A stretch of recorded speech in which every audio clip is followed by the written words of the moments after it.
We are live. So for all of our millions of loyal viewers, we will call the meeting of the Judiciary and Law Committee to order. This is a standing committee of the Dunn County Board of Supervisors, and present today for this meeting, I will introduce the county board members and committee members. We do have a new participant with us today, Josie LaLiberty. This is her first meeting.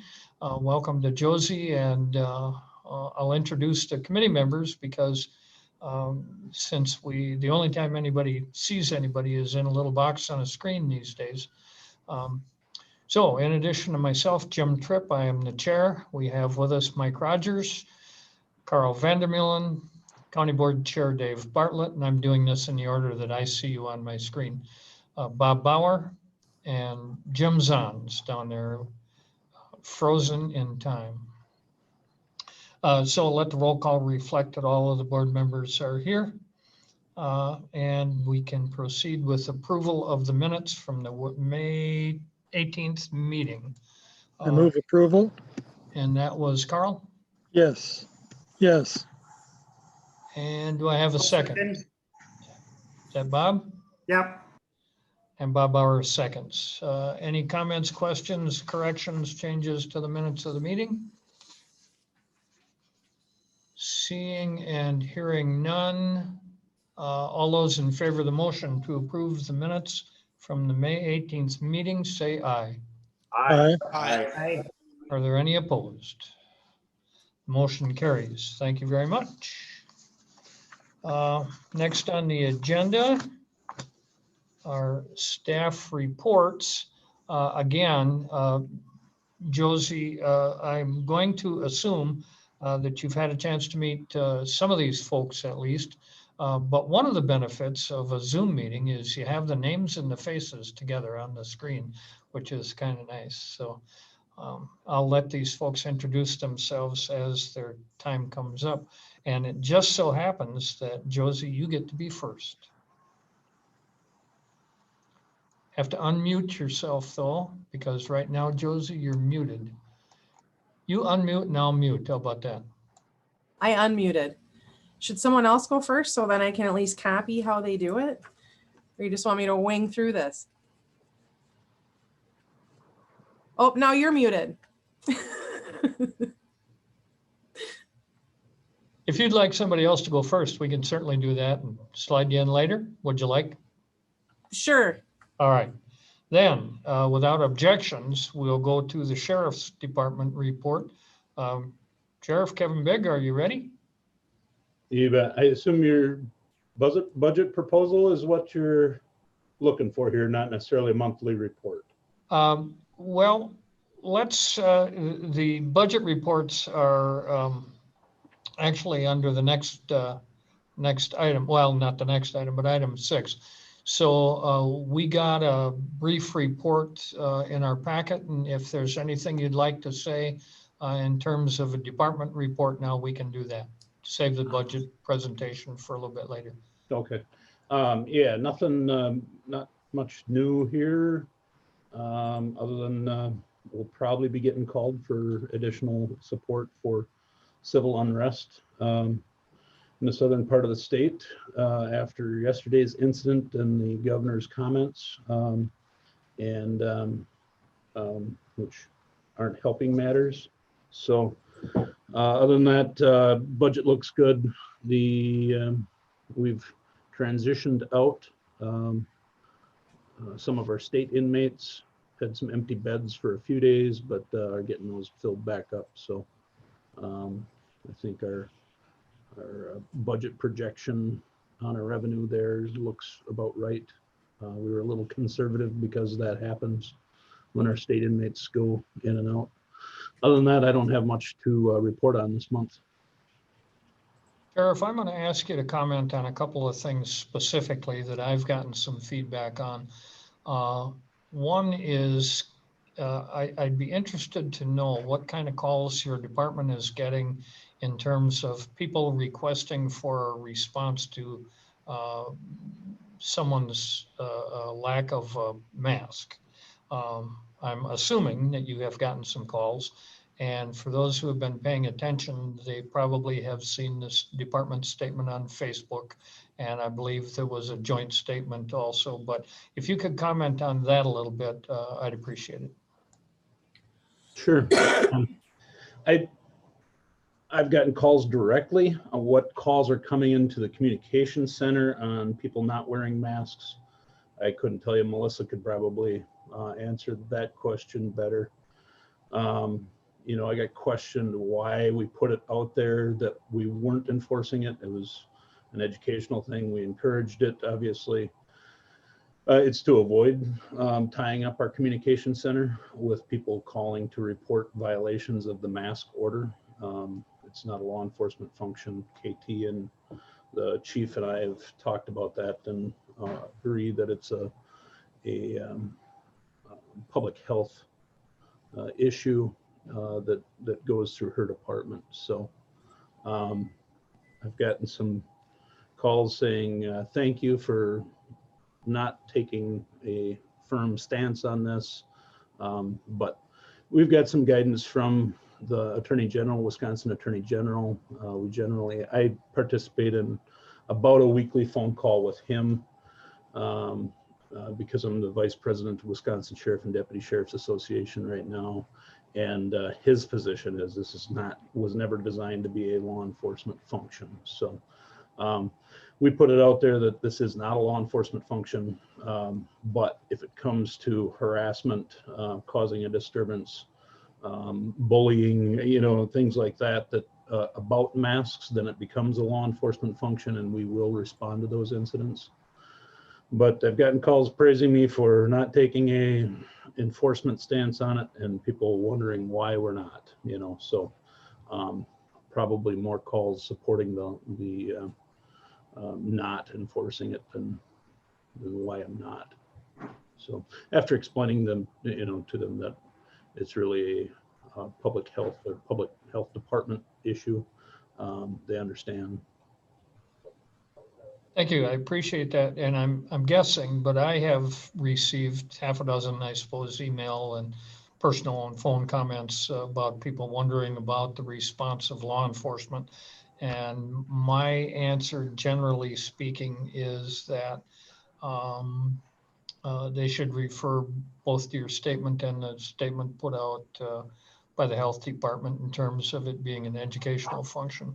But I think I can only guess that there have been calls and questions and you have to have some kind of a response to that. Along the same lines, and this, I don't know if anybody else is hearing this, but we're in an election season and I have heard, I bet half a dozen or 10, maybe more, complaints about yard sign vandalism, political sign vandalism. And my usual response to that is to say to people, well, it's kind of a function of the political season. And if you want to report it to the police or the sheriff, go ahead. But don't expect that they're going to expend a lot of time and effort looking for vandals. Got any response to that? The other thing is, I don't think most people understand what the regulations regarding signs are. In the city of Menominee, for example, political yard signs are only allowed 30 days prior to the election. So most of them shouldn't even be up now. Right. I don't know that the county has any, or the state has any regulation on that. One, you might want to comment on this in particular. One comment I had was about a bunch of yard signs that were about a foot off the roadway. And there were a string of them along the road. And people said, well, you can't do that. That's in the right of way. And so if other members of the committee have been getting calls and questions. Probably wouldn't be a bad idea if we had a standard response or at least a knowledgeable response to that. So if you could speak to that just a little bit, I'd appreciate it as well. Sure. We put out some guidance from DOT on that on Facebook as well. We dealt with we dealt with some road or some political signs that somebody intentionally went off the road, the paved portion of the road, and struck and ran them down. One of the deputies cited a young man for hit and run to property adjacent to the highway. And then the person whose signs got ran down built themselves a nice little spike strip and laid them down in front of their political signs. So if somebody chose to do that again, that they'd have flat tires. So I sent the deputy out and combed the area and made sure that we removed the spike strips that were a hazard to the roadway. We will respond and deal with signs that, on a judgment call that we feel are a traffic hazard or obstruct an intersection visibility or something like that. But it really goes back to the highway shop. If the signs are in the road right away and are, in the way of mowing operations or something along that lines, the highway shop removes them, brings them back to the shop and makes a stack of them. So if somebody claims that they're getting picked on because of their political party, that they're all at the highway shop, you can come and pick them up and put them back out where they're appropriate outside the road right away. So there's some state guidance, but it's pretty vague. They talk about a sign of 32 square feet, which is a 4x8 sign, and should be outside the road right away, but it's different on private property. They kind of talk about being on, using utility poles and things like that. But, once they're outside the road right away on private property, really, there's no, there's no enforcement action. Well, there really isn't laid out by state statute anyhow. So if we get in the habit of going around and picking up political signs that are in the road right away, we're going to have dumpsters full of them. So we don't do that. We allow that the highway shop to address that issue if it's impeding their mowing operations or something like that. That cover your question, Jim? It does. And one of the reasons I did this or wanted the sheriff to speak about this is because I've had a number of inquiries and people expect that because I'm on the county board, I know this stuff. So it's probably not a bad idea that we get some basic knowledge. And I had read as well that primarily this is a highway function, keeping them so that they don't obstruct vision lines and things like that. Otherwise, yeah, and it's the DOT regulations and guidance are really only applicable to state highways. What they do on county highways and on town roads is kind of fair game, Not, I shouldn't say fair game, Wow. but there's really no guidance on it. yeah. Okay, thank you. Anybody else have comments or questions about either one of those issues? Again, thanks for the clarification, Sheriff. I appreciate that. 911, emergency management. Is Melissa around anywhere? Don't see her.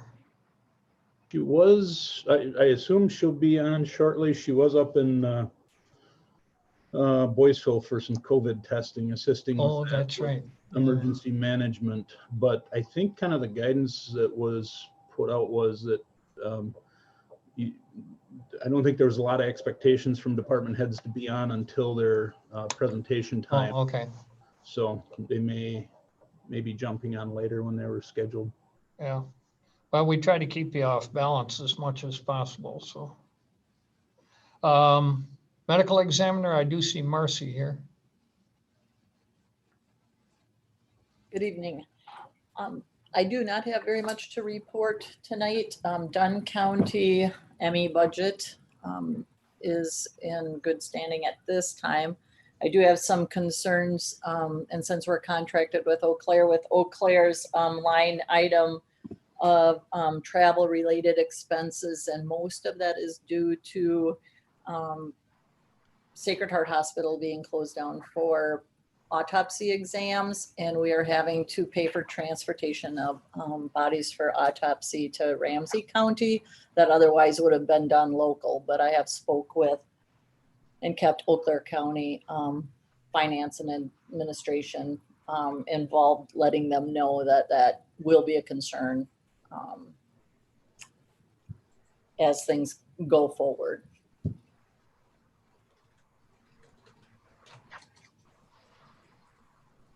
Any questions for me?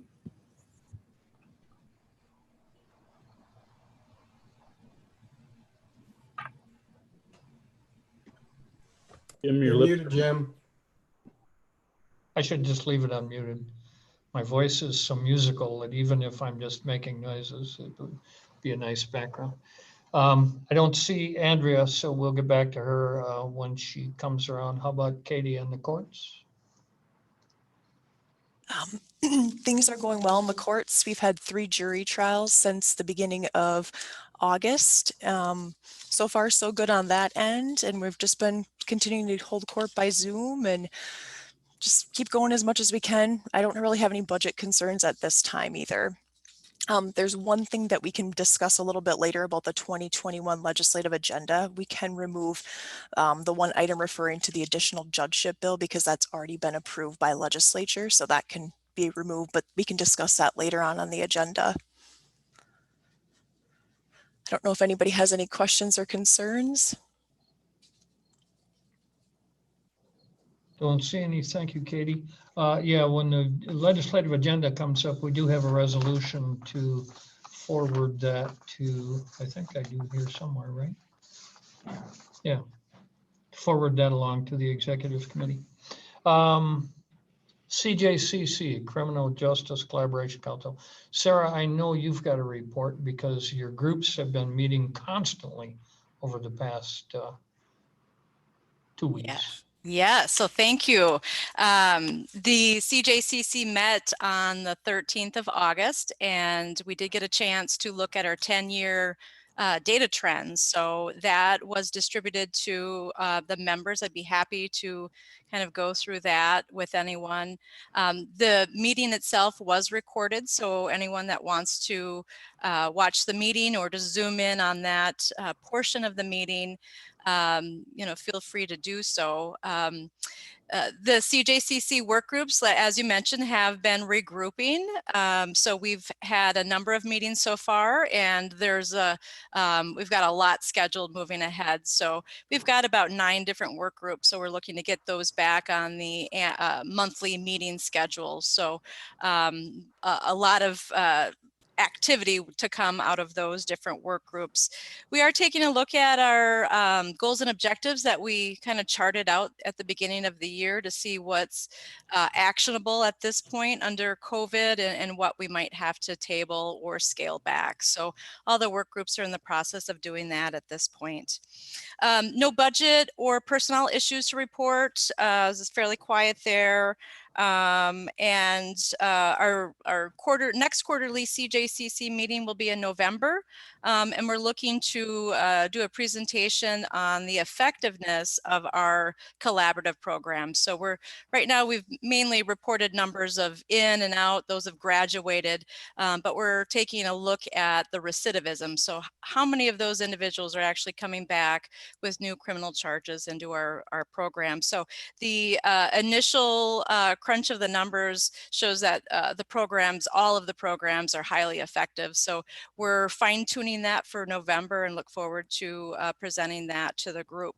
But that's about all I have at this point, unless there's questions.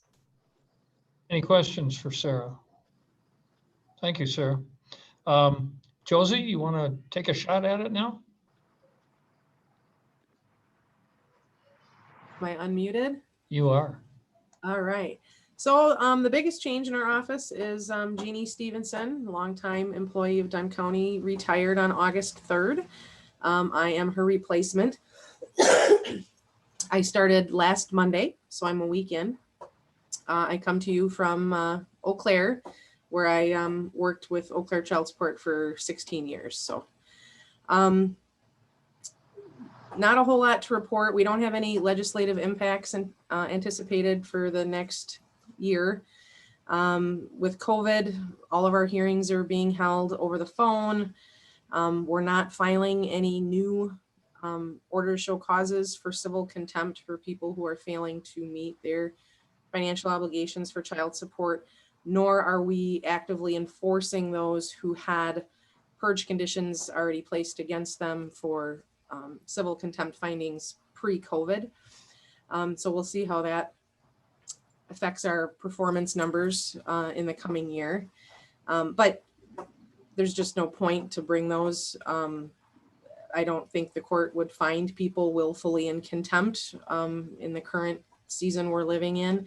And also the sheriff doesn't want to be arresting people on our warrants for failure to appear or if they've been committed to the county jail for any period of time. So we're not doing that. Currently 3 of our 7 staff are working remotely from home. And that's pretty much it. Thank you, Josie. Your first week you survived and you came back for a second week. That's always a good sign. I'm here and I've been on time every day and I like my drive. It's great. So. Well, welcome to Dunn County. I may turn this over to Katie if we are ready to start the item 6, the consideration of the 6A, the fiscal year budgets, because I think she has documents on her screen that she's going to share with us.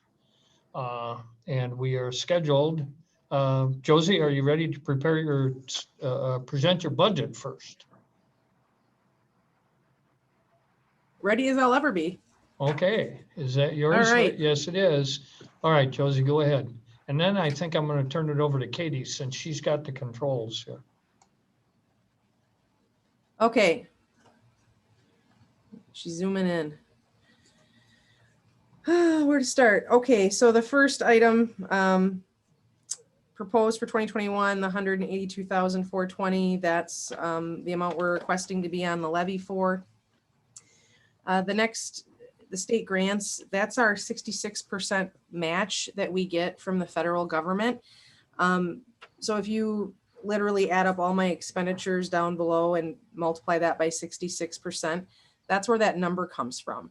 So it's sort of a guessing game because if my expenses are more or less, that number will shift accordingly. But it's a best guess based on the requested expenditures that we're making. The state aid is our federal performance money. It's incentive money. And there's some wiggle room in that too. It's sort of a best guess. So, oh, my light went out. Hold on. Here we go. How that works is the federal government has given the child support agencies, all 72 of us in tribes, target goals to reach. And depending on how Wisconsin does as a whole, there's extra money, incentive money that the feds will dole out. And then that's allocated to the counties based on how they individually perform. The reason why that's proposed to go down from the last year, 2020's budget, is that the federal government is no longer giving us money for our medical support liability. So that was monies that we would collect in Dunn County to repay what's known as birth costs, or the amount of money that Badger Care expended to pay for child delivery. So that money's going away. So every year, every county is kind of dropping that bucket down because I believe it's in 2021 is the last year we're going to get any money for that. So the proposed operating budget for the year of 2021 is $727,703. That's made up of, the first half of that is all populated by HR, compensation, salaries, retirement, etc. And I didn't prepare this budget. Jeannie Stevenson prepared this budget, so I'm just going to read off what she wrote. So if you get down to where it says blood tests, that's the cost we have to expend to do genetic testing in paternity actions. And that's unchanged from last year. Certified copy fees, sometimes we have to obtain certified copies of court orders from other jurisdictions. So that's what that's for, unchanged from 2020. Filing fees is, so if a child was born in Minnesota and we obtain the paternity judgment in Dunn County and have to amend that child's birth certificate in Minnesota, there's a $40 fee. So that's what that covers. Accounting and auditing services is just our pro rata share of the county's annual audit. The next $495 is for our Adobe licenses from IT. Interpreter fees, Jeannie dropped that a little bit based on our actual usage. So we're asking for $250 for that. $100 for transcripts, if we need to get those from the clerk of court's office. $10,000 is for service of process for new actions or civil contempt actions. Contractual consulting. So we only have one fiscal clerk that works in Dunn County, and there's work that needs to be done daily. So when that staff is out of the office, we have a contract service agreement with St. Croix County to do that work for us. So that's what that $500 is allocated for. Office supplies, Jeannie cut based on our actual usage from 2020. Postage is down a little bit, 200. Copier supplies, let's see, law research. So that's every year the statute book gets, apparently Jeannie used to purchase one for everyone. We're cutting that to 3. So I'll have one, the attorney will have one, and then there'll be one for the office to share.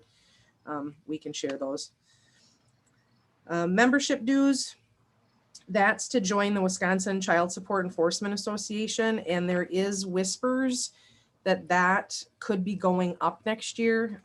It's not within the county's control, but I've heard that they're worried about revenue because the fall conference was canceled for this year, and they're worried about their bottom line. So I don't know what that's going to look like, but there's whispers that it could increase. Travel, meals, parking tolls, conference seminars, that's all for staff to attend, either new worker trainings, which are, well, currently they're being held by Zoom, but traditionally they're in Green Bay or Madison, and you need to send a staff for 3 days to go to training, and plus our fall conference is in there as well. Registration fees, that's for our fall conference, assuming we have one next year. And then the last several line items are all given to us from IT. The $3,399 is our Microsoft applications. Then our telephone, internet, and that $4,806 is our kind of pro rata share of what our replacement technology needs will be in future years. So there's a schedule to replace monitors, printers, etc. So that's what that's for. So that makes up my expenditures. And at the end of the day, we're asking for a 1.63% decrease off of the levy. Or no, is that increase? It looks like a decrease in total expenses, but the levy will increase because of a decrease in that state aid child support formula. If I'm Correct. looking at the budget correctly, is that right? That is correct, Mr. Chair. Yeah. Okay. So that's my budget. Does anybody have any questions that I can answer? Thank you, Josie. I can't see everybody, so if you've got a question, you can speak up or. Oh, there we're back. Now I can't see the budget though. I don't see any questions. Looks to me like the budget is pretty lean. Having gone down, spending went down. It's just our income. I do have kind of a basic question about, you mentioned early on that in terms of revenue, the state provides 66%, did you say, of expenses? It's the federal government. So Federal for every dollar, well, and it's not every expense. There's allowable expenses and non-allowable expenses. So every month we do a report to the state, and they figure out what expenses are allowable, and we submit that to the federal government, and then they'll match that 66%. So how it was always explained to me was if, oh, my light went out again. Hold on. Guess I'm standing too still. If the county board came to me and said, I need you to cut $100 off of the levy, I actually need to cut $300 off of my budget, because not only do I need to decrease the levy, but I need to take out the match that we would get from the feds. So that's how the funding works.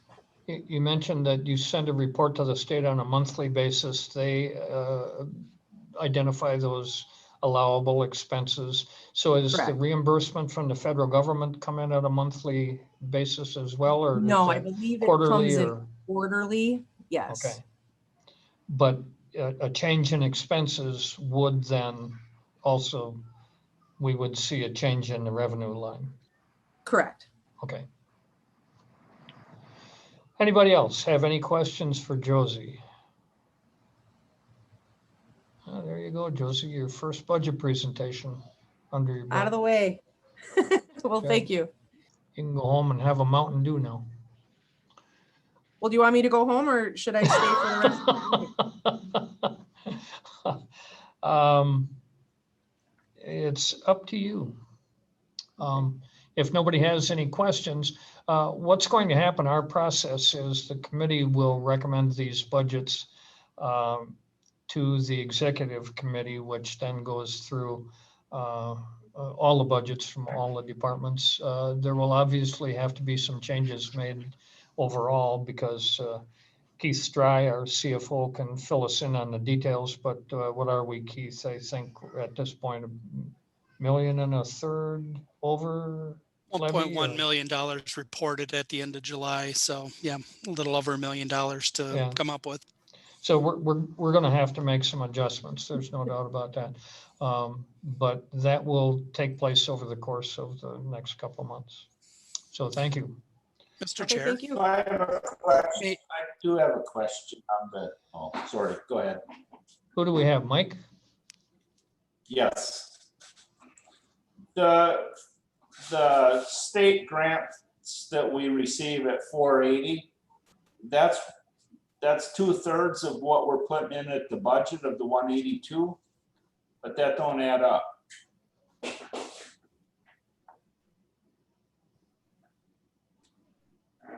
Mike, can you be a little, We You're get saying that 66. you're saying that it's not exactly a third or what? It Well, does- so it's off if by- you, how she came up with that number is if you look at the total revenues. So 727, 703 times 66%, you get 480,283. So that's how she got that number. Thank you. So 66% of all these expenses for, IT equipment and phones and salaries. Which brings up an interesting point in terms of the state's designation of the allowable expenses. Is there any risk that any of these expenses would not be allowable for some reason? I'm guessing no, but. And that might be something I need to look into. So I'm looking at salary. So one of the things that we don't get reimbursed for, I mentioned our one fiscal staff. So there's two types of cases. There, you know, the child support program exists because it's under Title 4D of the Social Security Act. So we're called a 4D program. So that means we're involved because a parent is receiving public assistance on behalf of a child, or because they've physically filled out an application requesting our services. So those are enforceable cases. There's also what they call non-4D cases. So our fiscal clerk might get a private divorce order from the clerk of courts. We're not involved to enforce the order, but she still has to load the order on our system because the state of Wisconsin, the WISCTF that receipts and disperses payments, still needs that accounting. So the money still funnels through them. So anytime she spends on non-4D cases is not an allowable expense. So we do what's called a random moment sampling, where we'll get an email from the state. What are you doing at this exact moment? And she needs to put in a case number. And the goal is that she's never going to be working on a non-4D case, I guess, when she gets audited, because they're not going to, the feds won't reimburse us for her time on those cases. And so some counties actually do actual time accounting. Some do this random moment sampling. Dunn County does the random moment sampling. And that's part of our monthly reporting. And they figure out what percentage of her time they're gonna reimburse us at 66% and which they're not. So that's why I think there's some wiggle room in that number. It's just a projection, you know, assuming that all of these things are allowable, we're gonna get $480,283, but Okay. that's to be seen if our actual allowable expenses are more or less than what's outlined on this budget. Mike, did that answer your question? Yes, it did. Thank you very much. Good. And Keith, you had a comment earlier? Yes, Mr. Chair. I don't know if you want to, based on the agenda structure, have the committee act on each of these as the departments come and go from this, so that if there is action or discussions or adjustments, the department division head is here for that conversation. Certainly your decision, but just wanted to offer that suggestion. That's probably a good idea. And you would suggest then that we move to forward this to the executive committee? Yes. I think that that's a reasonable approach to going forward. So I will entertain a motion to forward the child support agency budget. Can I ask a question first before you go You into? can. Bob? Yeah, Josie, I mean, you said you might have to go back and make some changes to this, so if we forward this, would it be not? Would we not forward it then if you're gonna make changes? Well, this Mr. is just the world of child support. It's always, we're kind of always looking in the rearview mirror. We're never going to know totally what the feds are going to reimburse us for the year we're in, 2020, until they give us our last deposit check, which in this year, the last check for 2019 didn't show up until January of 2020. So, you know, that's just the nature of how our reimbursement and funding works, that it's never going to be exact. Sorry, my light went off again. But, you know, it's our best guess based on, you know, past years and what we experience with them. So. And I can also answer part of that as well. Budgets are, as Josie mentioned, there are projections, and certainly there can and will be changes as we go. If there are significant changes, those are brought up through the process. But the recommendation from the committee that you're acting on and the budget that you're looking at is what was presented July 29th to the county board as a starting point. Certainly, if there are significant changes, they will be brought forward through the process, through the executive committee, on up through the final adoption in November. So, you know, if there's notable changes, everyone will be alerted. Thank you, Keith. And again, Bob, I would kind of reflect the same sentiment. What we're looking at here is a pretty good estimate of what that budget is going to look like finally. We don't know exact numbers. In a lot of cases, we won't for several months or even into next year. So we do, we put together a budget that balances based on the fact that our numbers are as reliable as we can get at the time. So This is my first time through and I just kind of yep, no, that's fine. That's a good question. You just keep asking because, you know, this is a process that takes some getting used to and that's not a problem at all. So I will entertain a motion to forward this budget to the executive committee. also move. Bob moves Support. I'll support it. and Carl seconds. Any other discussion? Any other discussion? Seeing none. All those in favor of the motion to forward the Child Support Agency budget onto the executive committee, say aye. Aye. Aye. And that, thank you. Any opposed? And that should read this budget that is presented here on at the meeting. Anything else regarding child support?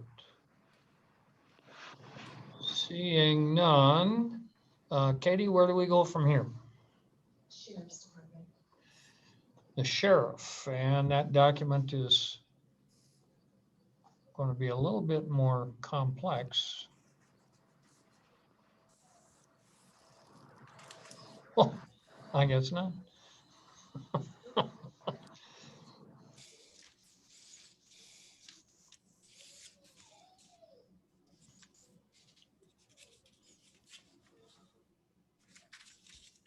Let's go up to the that first page and just take a look at the bottom line numbers. Yeah, and, you have to bear with me a little bit too. The chief deputy normally presents this as the last of the last few years, but Marshall had a long weekend. He had an anniversary. His son got married and it was his birthday, so he decided to take today off and help his son clean up the wedding venue. So you can see, and I'm looking at a full screen on my other monitor, so I'll try and stay on the same page with you there, Katie. This is a 5-page thing, and I certainly don't want to take your time up going line by line. I'll try and hit the highlights and answer any questions I may have or that you may have. But as you can see, projected expenditures up about 4.11%, but projected revenue also up 4.09, so we're close there on an offset.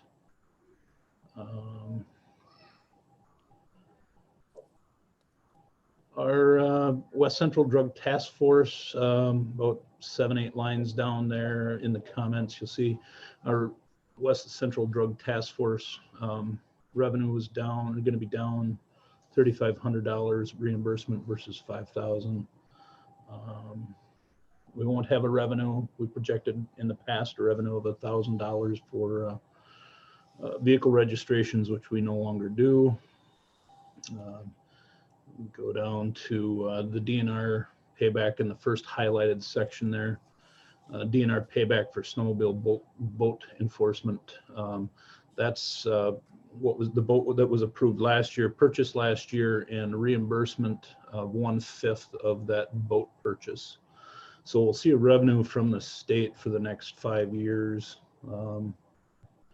and repaying that along with a snowmobile starting next year, because one snowmobile was approved for purchase and reimbursed the same way. Those obviously become property of the county, fully funded by Wisconsin DNR for providing recreation patrol on our lakes. So it's a win-win for the county. Revenues, otherwise down the line, look pretty similar to last year's. I don't see anything really jumping out at me. And Keith, feel free to jump in here if you. Sheriff, thank you for that. I would like to point out before you move down to expenditures, the capital expenditures for the sheriff, there's $114,000 in levy to replace 3 squad cars. I believe that's per your annual replacement schedule, if I'm correct. Right.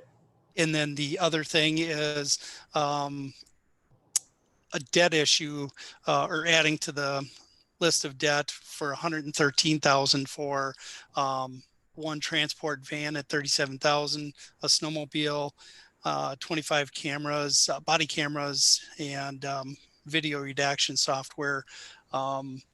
That came in consultation when we met on the initial blush of the budget, realizing that there's no way the tax levy is going to be able to cover all of that. And those types of projects would be eligible for issuance of debt.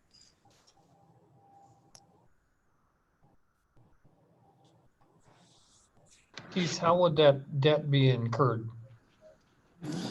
Well, as it's laid out, at least at this point on the capital projects list, it would be part of the, let's see here, schedule of $3.2 million of debt in the initial budget presented at the end of July. It'd be GO bonds. It'd just be part of the package of projects financed by that. Okay, thank you. Yep. I've got a question on that, if I may, Mr. Chair. Go ahead, Dave. Because of the debt, because that Dunn County in the latest figures we've got is 5th in the state in per debt per capita, I would like to try to hold our borrowing down as much as possible. And when we go out and borrow this money, it's usually for 10 years minimum. And to be borrowing for a van, body cameras, that type of stuff. I guess I'm wondering if the sheriff can find any place in his budget. I realize budgets are tight, and I realize that in the past we've asked you to cut, but I sure would like to try to find a place that we don't have to borrow, go to long-term borrowing for equipment that isn't going to last long-term. Yeah, certainly. If I had the money available in my budget, that's ideally where it would come from. We've got, and I was going to talk about the body cameras and the vehicles when I get to expenditures here later in the budget. But the transport van, we're due for a new transport van. We have 3 that we rotate through. One's over 150,000 miles. And the reason that we're looking at a more expensive transport van this year is to transport the state inmates, more capability of having a 12 or 15 passenger van versus being able to only haul 2 in a standard minivan. So we have to replace a van anyhow. It looked like a good opportunity to try and spend a little bit more money, come up with a transport van that we can haul more inmates, state inmates, when we have to switch those out because of the revenue we're making off from them. But our goal, if we can come up with the money out of this year's budget by the end of the year, is to try and buy half the body cameras out of this year's budget. But it's when I do the math, when I get a budget report from my secretary, I'm seeing we're right in line with 43% of the year left, and we have 43% of our budget left. So it's going to be pretty nip and tuck, I'm guessing, at the end of the year. It's looking okay right now, but 5 squad crashes in October could change that immensely. So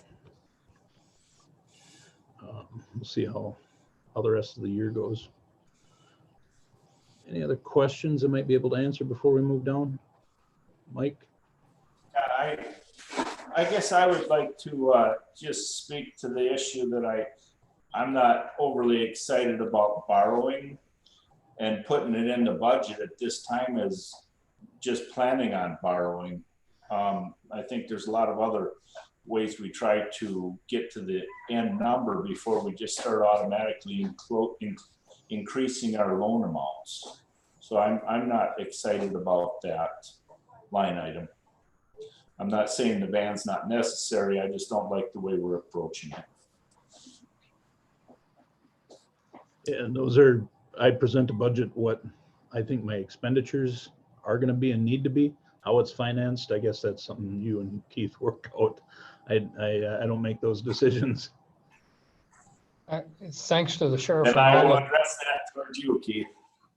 And thanks for all the comments. And, you know, when I saw that, the first thing I thought of was the discussion that is sure to follow in the executive committee, where borrowing has been a major problem for, well, not a problem, but it's been a big issue in the past. And I think the executive committee is going to look very carefully. So I would reflect or I guess echo what Chairman Bartlett said. I think we really need to look hard to see if we can't finance those items through some other cost saving in the budget or whatever. But again, this is a first go around on a document that's going to see a lot of activity between now and adoption in November. So, but I do appreciate the comments, because when this is presented at executive committee, we'll share the fact that we're a little bit unhappy with having to face additional debt. Sheriff, Mr. Chairman? thank you though. Yeah. If I may, it is always an option for the committee to make a recommendation that's qualified. So for instance, on this budget, to make a recommendation on the budget with a qualification that encourages the executive committee and staff to find alternative financing for some of those capital purchases outside of borrowing, would give direction to staff and ultimately a recommendation to the executive committee to seriously look at that, rather than trying to come up with a solution tonight or with no recommendation tonight. Thank you for the suggestion. Generally speaking, we either recommend or don't, and seldom do we not recommend. But your idea that we could recommend with a notation that would like to look further and see if we could do it without borrowing, I think is valuable. And when the motion comes for this budget, I would entertain that idea as well. Thank you. Anybody else? Otherwise, Sheriff, you want to continue? Sure. Yeah, Katie, if you move down to the next page, I'll try and hit the highlights there. Most of that stuff, overtime, you know, is what it is. I think we've come up with that number with 12-hour shifts, both in the jail and on patrol now, that we're pretty comfortable with, and what would be expected. No change there. And that top of page 3 that you're looking at is all from HR, life insurance, retirement expense, things like that, Social Security. Until you get down to maintenance contracts, where you'll see a notation of Zerker and the 30,000 for IT. There's actually a reduction in our costs there since we implemented Zerker, went live with that in November of 2019. We're going to have a significantly lower maintenance contractor cost there. Otherwise, telephone, cell phone, internet access, I see there's a significant increase. Some of that's our MiFi for mobile connectivity. And otherwise, those costs come from IT and reported to us of what to plan for. The biggest one, kind of in the middle there in red letters and highlighted as well, is an ask for an additional $25,000 to cover our insurance deductibles. Those of you that were on the committee last year may remember I brought this up we were not prepared to have to cover our own insurance deductibles. So our vehicle repair and maintenance budget is likely going to take a huge impact this year, unless we have an early deer season. But we're having to cover either $1,000 or a $5,000 deductible on squad crashes, which we were not prepared or advised to prepare to budget for last year. So there's an additional $25,000 ask. Looked at the history, and that would be appropriate for what risk management's budget had paid out in the past for our budget or for our vehicle crashes. Sheriff, just to be clear, that's not an increase in the cost. It's just a change from, did that used to be in risk management budget? That used to be in risk management budget. I believe it was removed last year, and adding it to our budget. So again, it's not an increase in the cost. It's just an increase in this budget, and as you'd see a decrease of relatively the same amount in the risk management budget. Correct. That's correct. It's a reallocation similar to what has happened with the IT cost, that instead of having this big expenditure in one area that really impacts multiple areas, it's been distributed.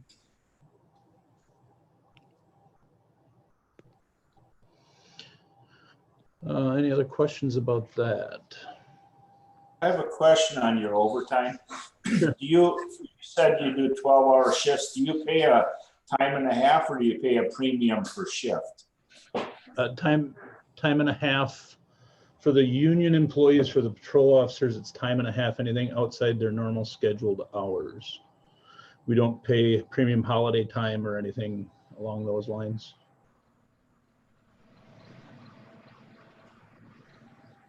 That answer your question, Mike? Yeah, there's no premium paid per se. It's time and a half.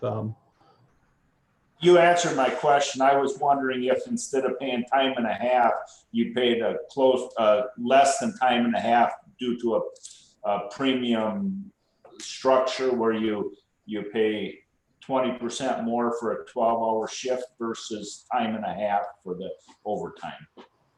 No, I mentioned the 12-hour shifts because going to 12-hour shifts has probably cut our overtime budget in half from what it was 5-6 years ago. When we were on 8.5-hour shifts, 6 on, 3 off rotation, there was always significantly more overtime. And now we have better coverage with 12-hour shifts. When I was in the captain's position, I scheduled those so that there was an overlap, and we were loaded up heavy on our traditionally busiest call volume time. So it's getting deputies home on time. They're not holding over because they're on calls. It's really, I think we were over $100,000 probably 5 years ago on our overtime budget, and we've really cut that down. Speaking to other agencies such as Barron County, for example, their overtime budget is easily twice of what ours is. So that 59,000 is a kind of a comfortable number for us. But we could have 3 homicides in a year and blow that completely out of the water too. So it's a best guess. Thank you. One question on the health, is that health insurance incentive like the 5th item down? Yep. Yes, it's on all the budgets. I guess I just don't know what that is. Yes, so employees, and Keith can probably explain it better, but employees that choose not to take Dunn County's health insurance because their spouse or significant other has a family plan, gets paid a stipend amount for not taking the county's health insurance.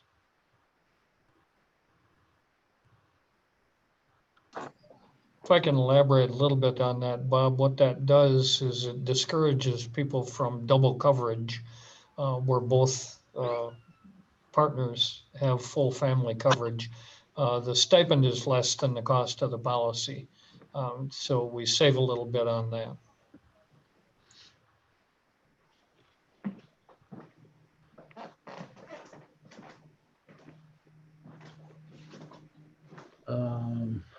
Looking at computer supplies expense that came from IT reallocated to our budget.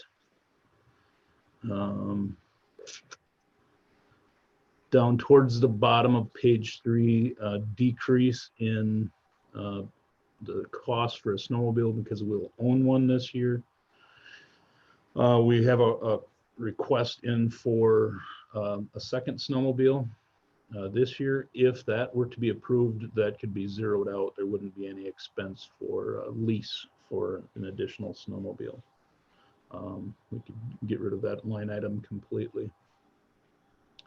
And right below that is a cost allocation of $56,518 from IT department, moved from their budget to our budget.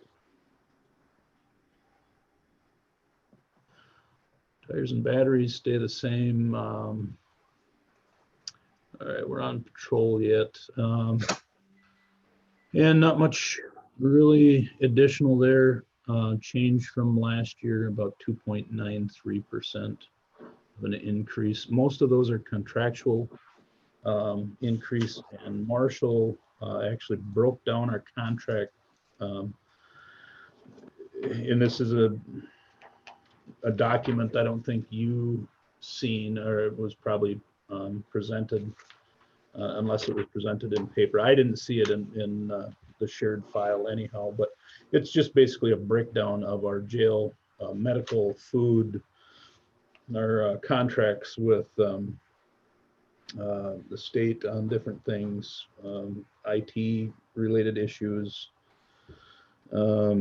pest control, things like that. So most of our increases came from contracted related increases that we don't have any control over at this point. So I'll move on to first responders. No change on that. No additional requests. The $24,200 that we had last year. Moving on to the jail side of my world here. Salaries and wages, attendance hours, on-call pay and stuff obviously increased a little bit with anticipated increase in a raise with next year. In lieu of fringe, I see went up. Health insurance incentive that Bob had mentioned, but otherwise relatively close to the same as last year. And those are numbers that we get from HR. HR plugs in, or Keith's office probably does from HR. Medical services will have 2.69 contractual increase with our medical provider. And we anticipate same mental health contract with Human Services that they provide our mental health services at this point for next year. No change there. Otherwise, planning on just general maintenance and upkeep from jail assessment funds. The jail flooring is now over 20 years old. It's carpet. It's being walked on by prisoners daily for the last 20 years. It stinks, needs to be replaced. So we have to look at some different flooring options in there, and door lock replacement and miscellaneous projects. We've just anticipated a cost out of the jail assessment funds of $50,000 for next year. Now that, as most of you are aware, jail assessment funds can only be used for basically bolted to the floor, screwed to the wall type of thing for our jail. It's money set aside designated out of citations. I believe $10 out of every citation goes to jail assessment funds. So there would be no cost to the taxpayers there. How much is in the jail assessment fund at this point? Keith, can you answer that one? I think we just looked at it the other day, 180,000 roughly. Approximately 175 to 180,000 off the top of my head from the year-end audit for 19. Okay, and so we've got plenty of money to cover that. And is there a recommendation on the level that that fund should maintain? Or since it's got kind of a designated purpose is, I mean, we would be, if we had projects, an emergency replacement of some item, we'd have plenty of money to cover it. Right. All right. Yeah, I don't know if there's a recommended balance in there. Kind of is what it is. If we don't, if the state stops writing tickets in Dunn County and we stop writing tickets, and obviously we're gonna have less money in our jail assessment funds, but I don't think there's necessarily a recommended bottom line balance. No, there's not, to my understanding as well. I agree with the sheriff on that. However, it's my understanding, talking with the sheriff and marshal and our auditors, yes, it's a very dedicated use of that money. Up until I believe it was 2018, it was used in part to help pay down debt on improvements at the jail. Certainly, if there's an expansion or major projects in the future, it could be used to partially fund or entirely fund projects in the future if there's enough funding for it and it's eligible. Yeah, we should start to see that grow here. Historically, I believe for the first 20 years we were in this building, there was money pulled out of that to pay for the building itself. And I don't know what those numbers were, but this building is paid off, has been for a couple of years now. So we should start to see that balance continue to increase. And since it's 20 years old, we're going to have obviously more maintenance to do. So the door locks, it seems like, I don't know, I think Brenda's on my Captain Lafort, but it seems like we're replacing 2 or 3 of those a year at probably $5,000 a piece. So it's always something. And so those, if it's used to improve the facility, that's where that money comes from, without a burden to the taxpayers, unless you get a ticket, of course. Capital expenditures, unless there's other questions on the jail portion. Capital expenditures, we talked a little bit about debt with Keith there. 3 squad cars in 1 transport van in a snowmobile. I'll touch on this 3 squads. That's probably pretty conservative. I think we can get away with only 3 squads next year. You know, we're running them between 120,000 to 150,000 miles. And if we can't replace 3 of them next year, we're probably kicking 1 down the road to 2022, and then we're going to have to do 4 or 5 that year. So to keep a good rotation going and spread the money evenly over years, it only makes sense to continue to try and replace 3 squads every year. Otherwise, we replace 1 or 2 one year, and then we have to replace 5 or 6 the following year. So in the way we're getting squads right now, I believe we ordered 3 of them in January and haven't seen them yet. We have no idea when they're going to get here. So yeah, it's you get on the list and you get them when we get them from Ford, is what it's been. The transport van I talked about a little bit. We've got one at 150,000 miles. It's well overdue from being replaced out. Normally we buy a Dodge minivan at, you know, $23,000, $24,000. I don't remember what they cost last time. We looked at increasing this. I got a quote from Northtown Ford for a 12 or 15 passenger van, which will only cost us, I think I figured out it would be about $10,000 more to get a large transport van to help us shuttle these state inmates that we're housing, instead of taking 2 transport vans and 4 transport officers and only transporting 4 prisoners. We could take 2 transport officers, you know, at 20 some bucks an hour, and load up, you know, 12, maybe even 15 state inmates and transport them at one time in one vehicle. So there would be a cost savings in the long run by not having to have all 4 of my transport officers in to try and make the shuttle, and only switch out 4 inmates a week. And that's kind of what we're stuck with right now, because we don't have the van capability or capacity to do that. So having the need to replace a van anyhow this year, we looked at increasing that ask to make a more usable van for our state inmates, since it's our responsibility to get them to a state facility. That's part of the wins and losses with $250,000 to $280,000 revenue from housing state inmates. There's some cost involved there. The snowmobile I talked about a little bit, an ask for $14,000 that would be paid by the state for doing snowmobile enforcement. That would be repaid by the state over 5 years, 1/5 paid back every year until completely paid off.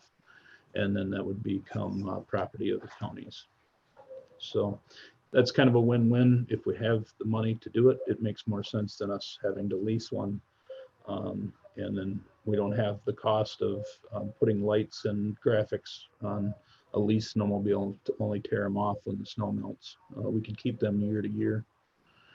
So that would be a cost savings for us in the long run, and all reimbursed by the state. What's our annual lease cost on a snowmobile now? Around $2,500, I think, is what well, it's $2,000, and then we have some additional costs putting lights, wiring them, and things like that.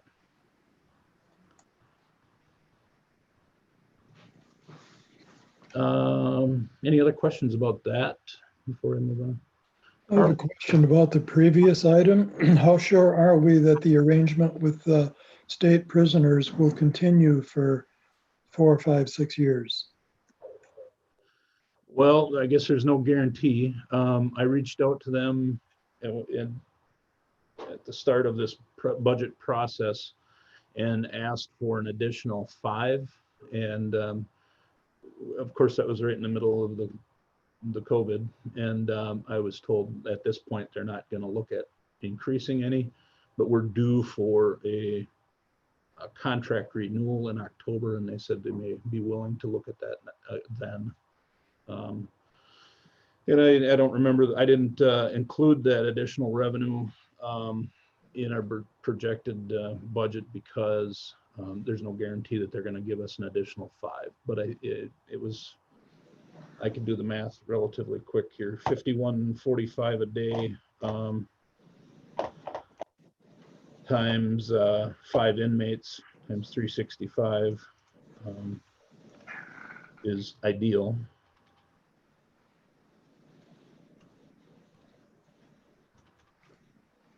Would we have other uses for a large transport van if that program fell through?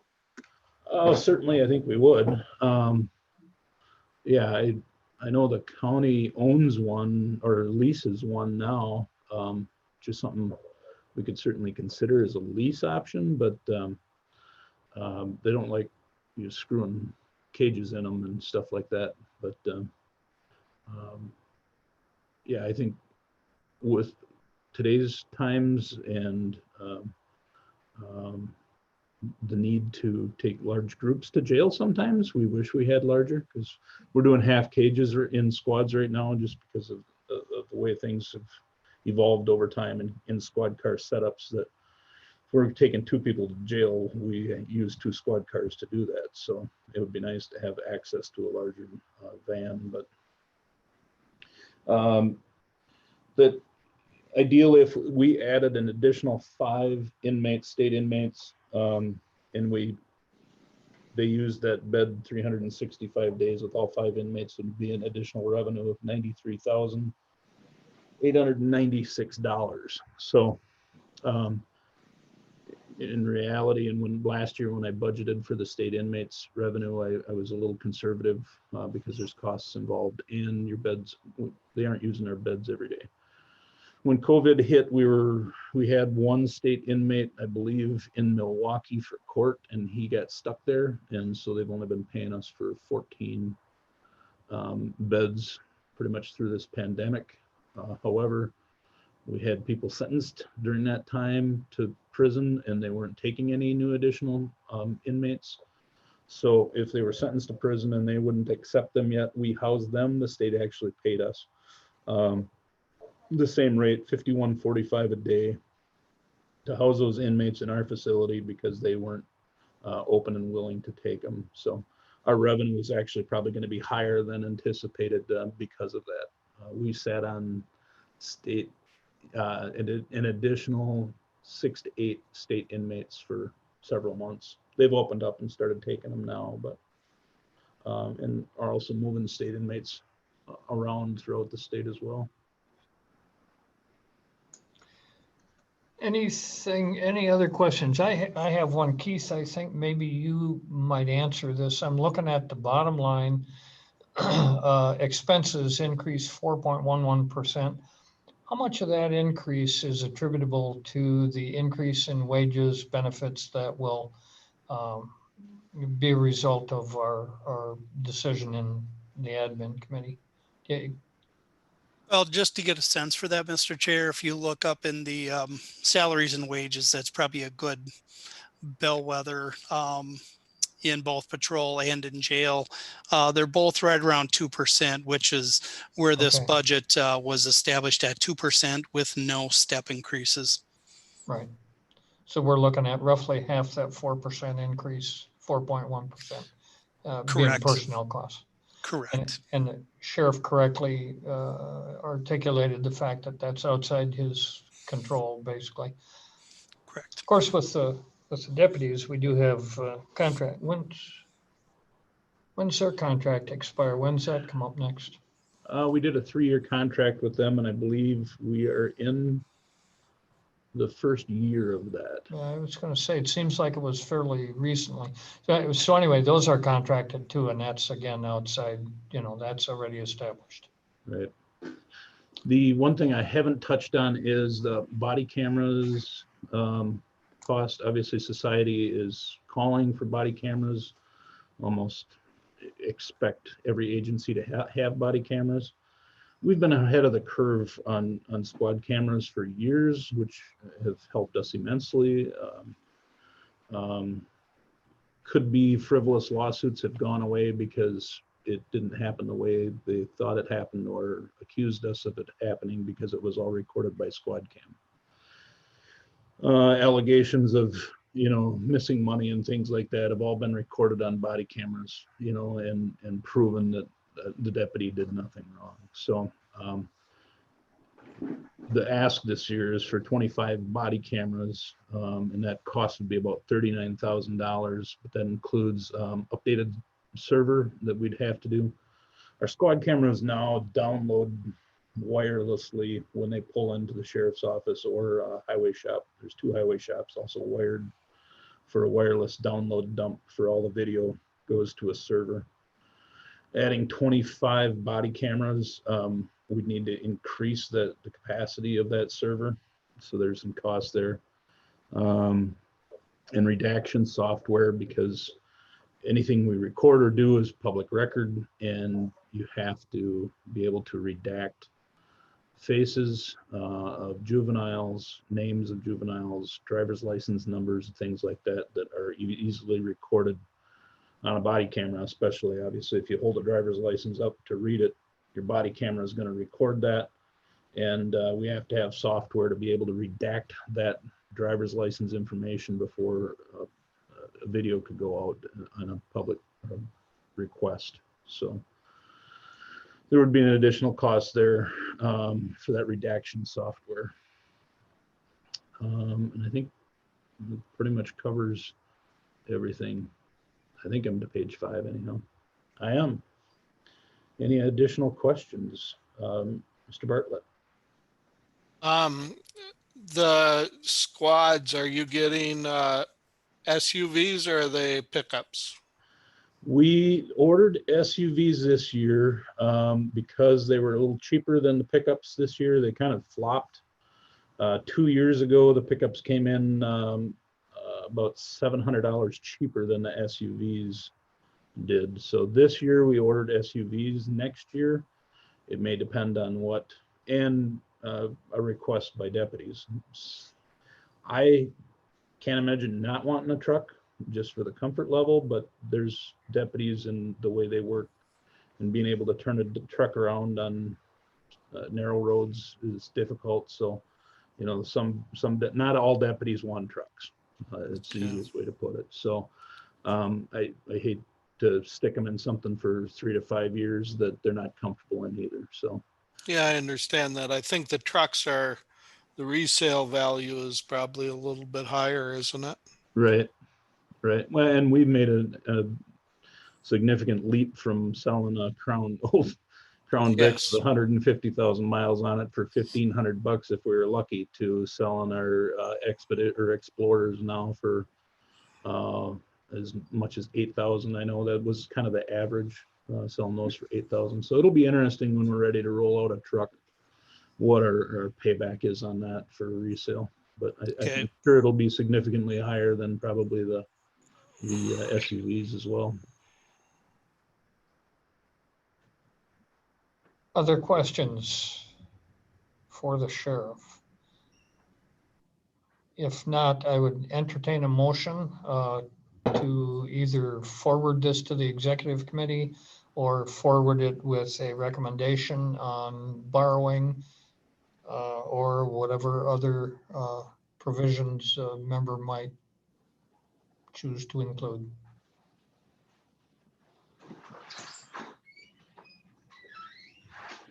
Somebody want to make a motion? Make a motion to forward it with the stipulation that they find other funding versus borrowing. We have a motion by Mike that we forward this to the executive committee with a recommendation that we look for alternatives to borrowing. Is that all right, Mike? Yes. Thank I'll you. support the motion. Carl seconds. Any questions, discussion before we vote on the motion to forward to exec? Don't see any. I can't see everybody though, so if you have a comment, be sure to speak up. All those in favor of the motion to forward the sheriff's budget on to the executive committee with the recommendation as stated and presented here, say aye. Aye. Aye. Any opposed? Seeing no opposition, that motion is carried. Thank you, Sheriff. Thanks, folks. Katie, where are we going next? Emergency management. Is Melissa here or is she still in Budget. Boyceville testing?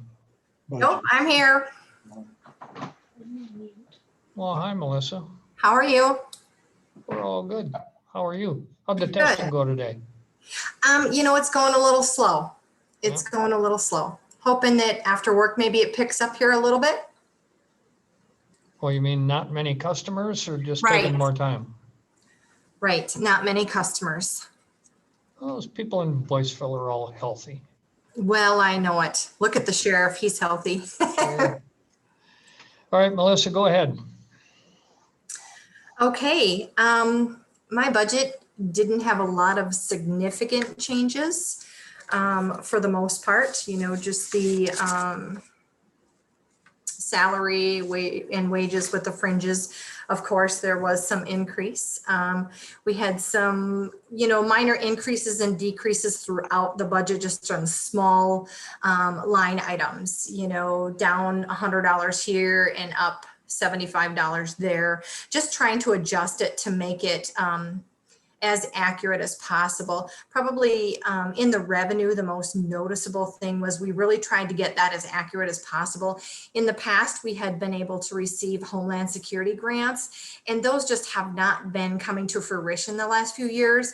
So we just removed that to really make our revenue reflect what we have been getting the last few years. So that is probably much more accurate than it has been in the past few years. But like I said, as far as major changes, we did not have too many of those throughout emergency management planning or the 911 budget.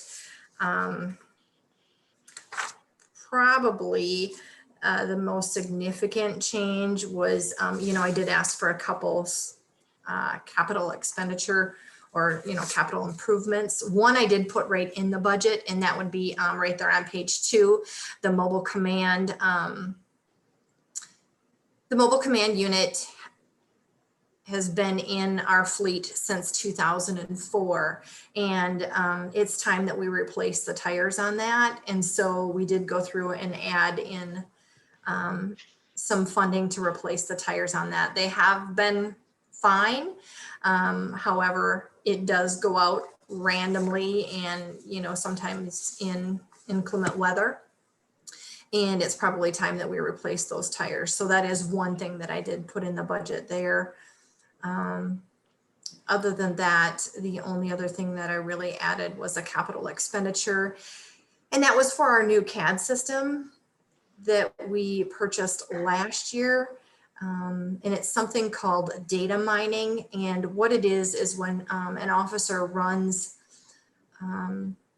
a person's driver's license or license plate through us, we can run that right in the system, and then it will automatically feed into the call, so that if the officer writes a citation and things, that information is automatically feeding into the call, and there's less chance for error, and we don't have to duplicate our work. The officers don't have to duplicate their work. So that was $14,000 to add the rest of the states.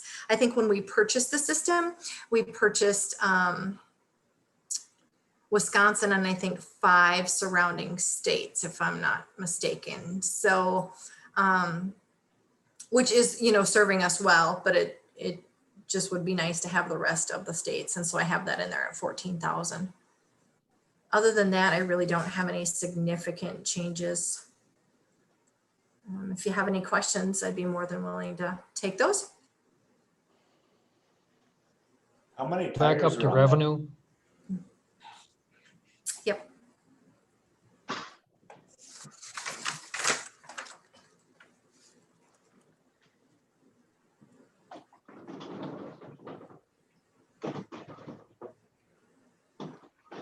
So I'm the- sorry, somebody had a comment or a question. I missed it. I can't do. How many tires are on that vehicle that we're paying $2,700 for? Well, I think we were gonna for sure do the steer tires, the drive tires, because of course those are going to be most important. But there's 6 that we were going to replace.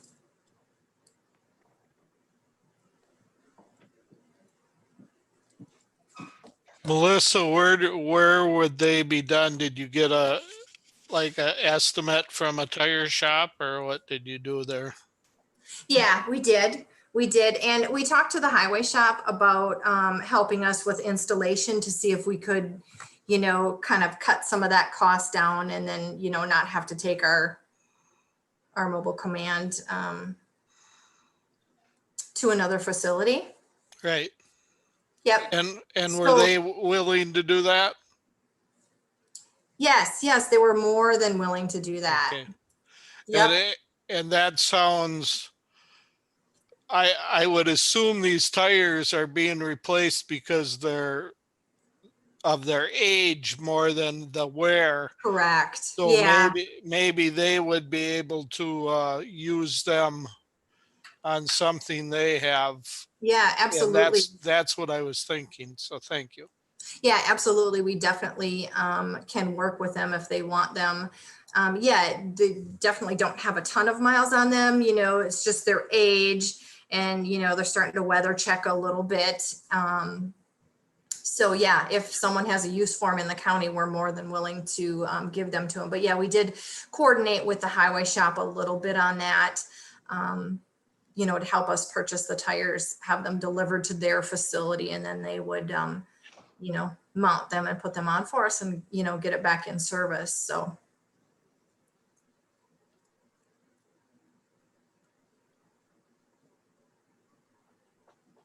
One thing I did want to just mention, as long as we were up at the top by the revenue, the revenue that we get for the 911 or emergency communications section of our budget comes from the Menominee Tower lease. And I just wanted to put it out there. I know that I have had a meeting with Keith and Paul about this in the past, but we currently have 2 renters on the tower. One is T-Mobile and the other one is AT&T. And AT&T did reach out again today, and they would like to have their lease payment lowered, or do like a buyout where they would purchase 60 years on the lease. And so they would have 60 years and they would give us the money up front. So I know we've turned that down in the past, but just wanted to put that out there that they did reach out to me again.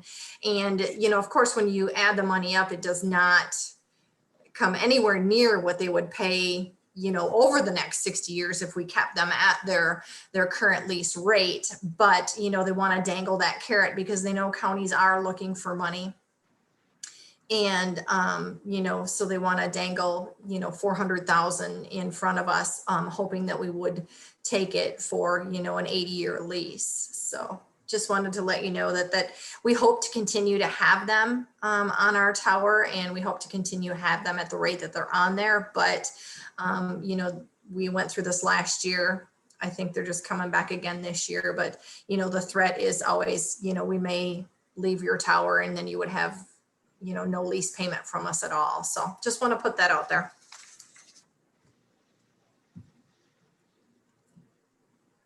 Anybody else? Questions for Melissa? Dave, go ahead. Yeah, the 14,000 that you talked about for that, The data mining in our CAD system? yes, Yeah. yes. Is that going to save either your agency or the sheriff's department time? Yeah, it would definitely save some time. It would definitely improve our in-house records that we all share.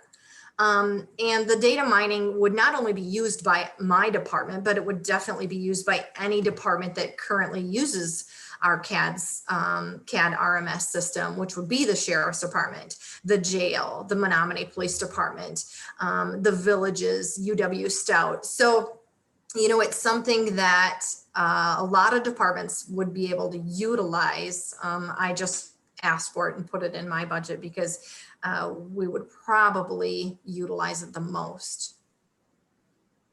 Okay, thank you. Mm-hmm. Other questions?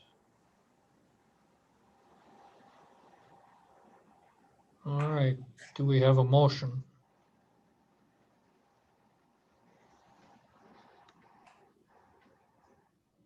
I'll make a motion to forward. Motion by Bob Bauer to forward the budget to the executive committee. I'll support that. Carl seconds. Questions, discussion, comments? Seeing none. And again, you'll need to speak up. I don't see everybody's face on my screen with the graphics here. All those in favor of the motion to forward the emergency management 911 budget to executive committee, say aye. Aye. All right. Any opposed? Motion carries. Thank you, folks. Thank you, Melissa. Yes, thank you. Medical examiner. Marcy, are you still with us? All right, I just needed to get unmuted. Can you hear me now? We can. All right, I hit some button and made my budget much smaller here. Here we go. All right. Well, there's been minimal changes. For the most part, the changes that you see were just places that after a couple of years of managing the medical examiner's office, I saw that there was typically some monies left in certain line items where we fell short in others. And I just wanted to clean the budget up by reallocating some funds from an area that we typically had money left over in, and just clean up the overall budget. Other than the wages and salaries and benefits, the only other change that is on the budget is the addition of IT line item. Up until this year, our department, historically, the medical examiner's office has functioned on a quite lean budget. And all of the employees have used their own computers and their own phones. Up until this point, last year, we were able to get some grant money for work computers for Lynn Johnson and myself, the 2 full-time employees, through overdose grant. That some extra funding became available, and they decided, because of the work we do in participating in that overdose review board, they would purchase computers for us. And so it bumped us into needing that IT line item that we always were sort of left out of, mostly for need. We didn't have any county IT items. I'm asking for the 2 full-time medical examiners, Lynn Johnson and myself, to have county issued cell phones provided to us. We're on call 24 hours a day for Dunn County. And that's a reasonable ask in my opinion. And the other line items for the maintenance contract and internet access and wide area network, those are ones that now, as explained to me, IT has transferred those costs to each department. So not a line item that I can easily control. Otherwise, you see the other reallocations, and I did that both in Eau Claire County and Dunn County, just to have it reflect more accurately where the money is being spent.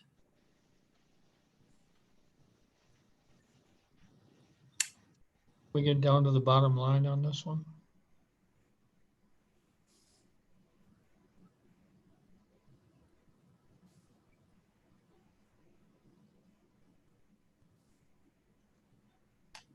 Does anybody have any comments or questions for Marcy regarding the ME budget?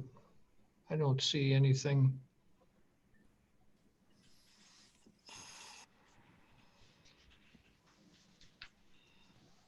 Except for a $500 increase in office supplies. What'd you do, buy a fancy stapler? No, I need one though. Oh. That increase is just over this past 4 years in being able to really look at those things. The budget was set up, prior to me being the manager, and we just were continuously going over in those costs.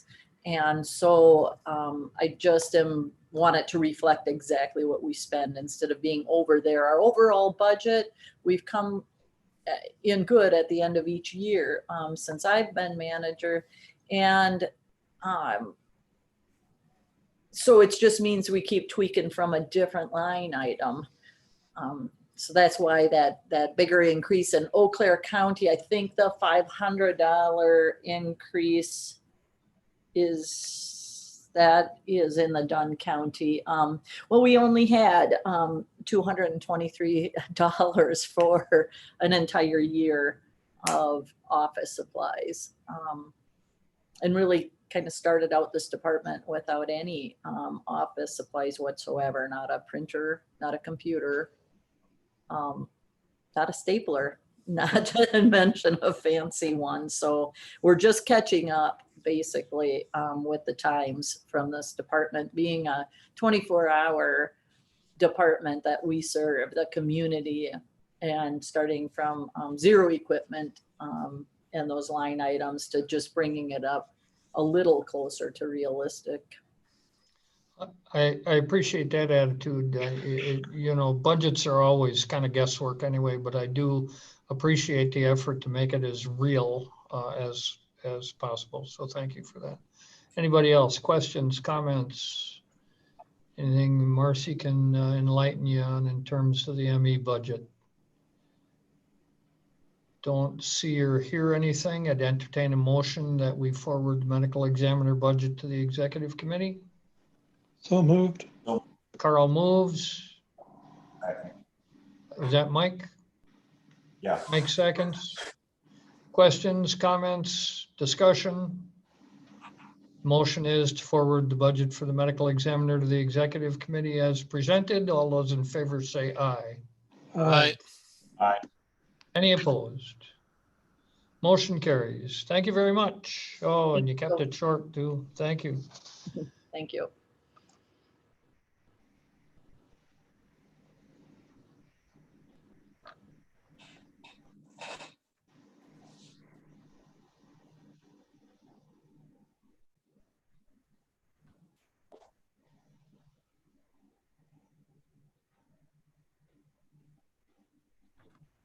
Andrea, are you with it? Yep, there she is.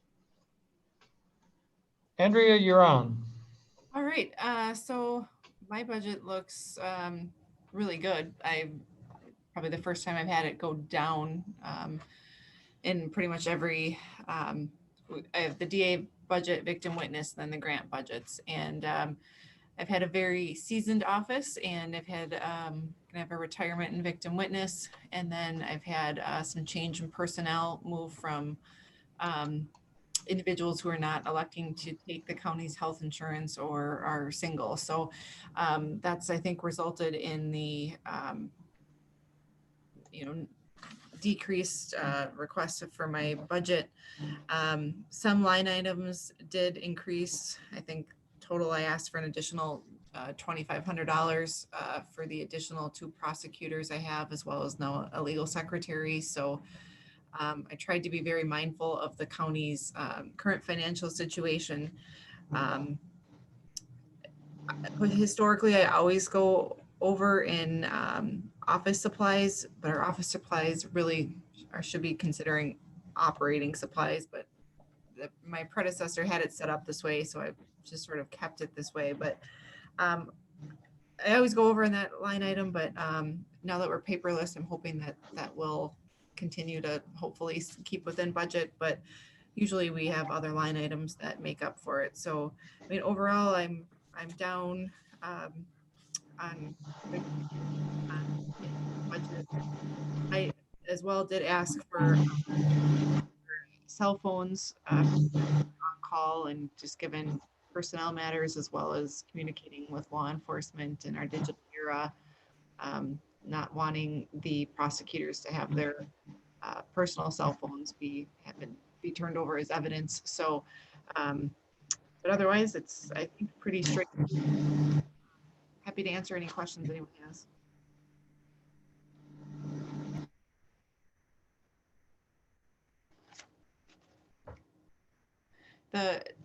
To explain for the grant funds, we always write the grant with a full-time victim witness assistant who would receive family health insurance budgets. And the current person has single family, but we never know, mid-year they could, have a child or get married. And so we do write for full-time, and then later on the year, Sarah Stabenow works with us to reallocate those funds elsewhere. So we use those grant dollars. Any questions about the budget for victim witness or DA? The unemployment compensation, how's that come into play? Where we have a line this year and there was nothing before? That was what we worked with finance about that, because we never really can predict when someone's going to go on unemployment or not. But I believe based on that, employees entitled to receive unemployment throughout a portion of 2021. And so that's been added to our budget. This year we've had vacancies, and then we've had that change in personnel. So we've been able to cover for it. We just wanted to make sure that, assuming that that continues through a portion of 2021, we have the funds to cover it. But even including that, because of our employment changes, we're still under budget this year as well, or, you know, below last year's budget. No, don't we always pay you have to pay unemployment on all of your employees all the time. So how has this changed from the past? I guess I'll direct this toward Keith maybe. Yeah, thank you. And that's prepared to step in. As a governmental entity, we don't pay unemployment insurance like a private company does. We're self-funded. So what happens is the state of Wisconsin bills Dunn County when there are claims that are approved by the state of Wisconsin. So typically you don't see budget items unlike what you would see in a private business, or I believe even some nonprofits have to pay unemployment insurance, but we're self-funded. So the reason the DA is having to include this is they actually had some claims that started last year. There were additional claims filed this year, and on analysis with us and with HR, felt it was prudent to budget into next year because the claims could project into 2021. So this is just reflecting what is going on and what's projected going forward. But you would not see that every year because that's not generally something that we plan on having happen. Thank you. You bet. Thanks for the question, Mike, and the answer, Keith. I kind of wondered about that myself. I assumed that we paid on an ongoing basis. Thank you.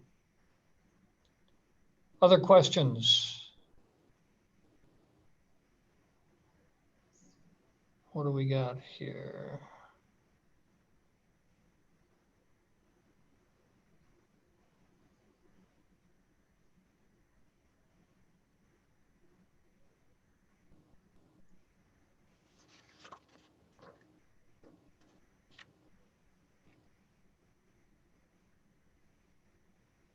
Scroll all the way down. Okay.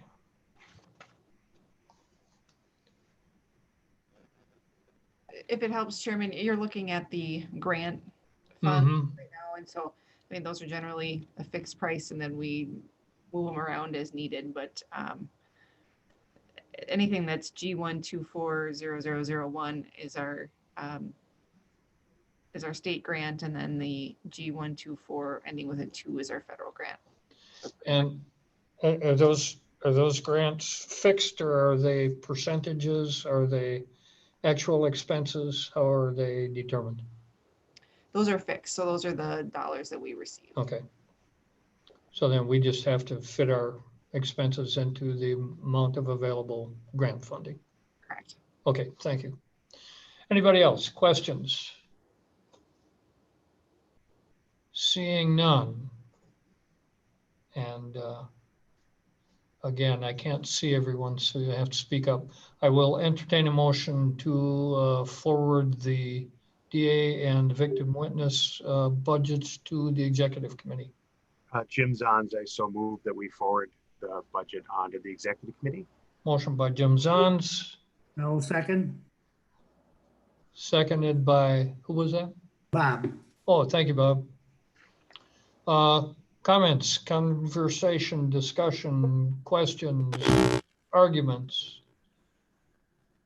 All those in favor of forwarding the budgets to the executive committee as presented, say aye. Aye. Opposed? Motion passes. There we go. Thank you again, folks. And thank you, Andrea. Thank you. Okay, Katie, you got the full show now.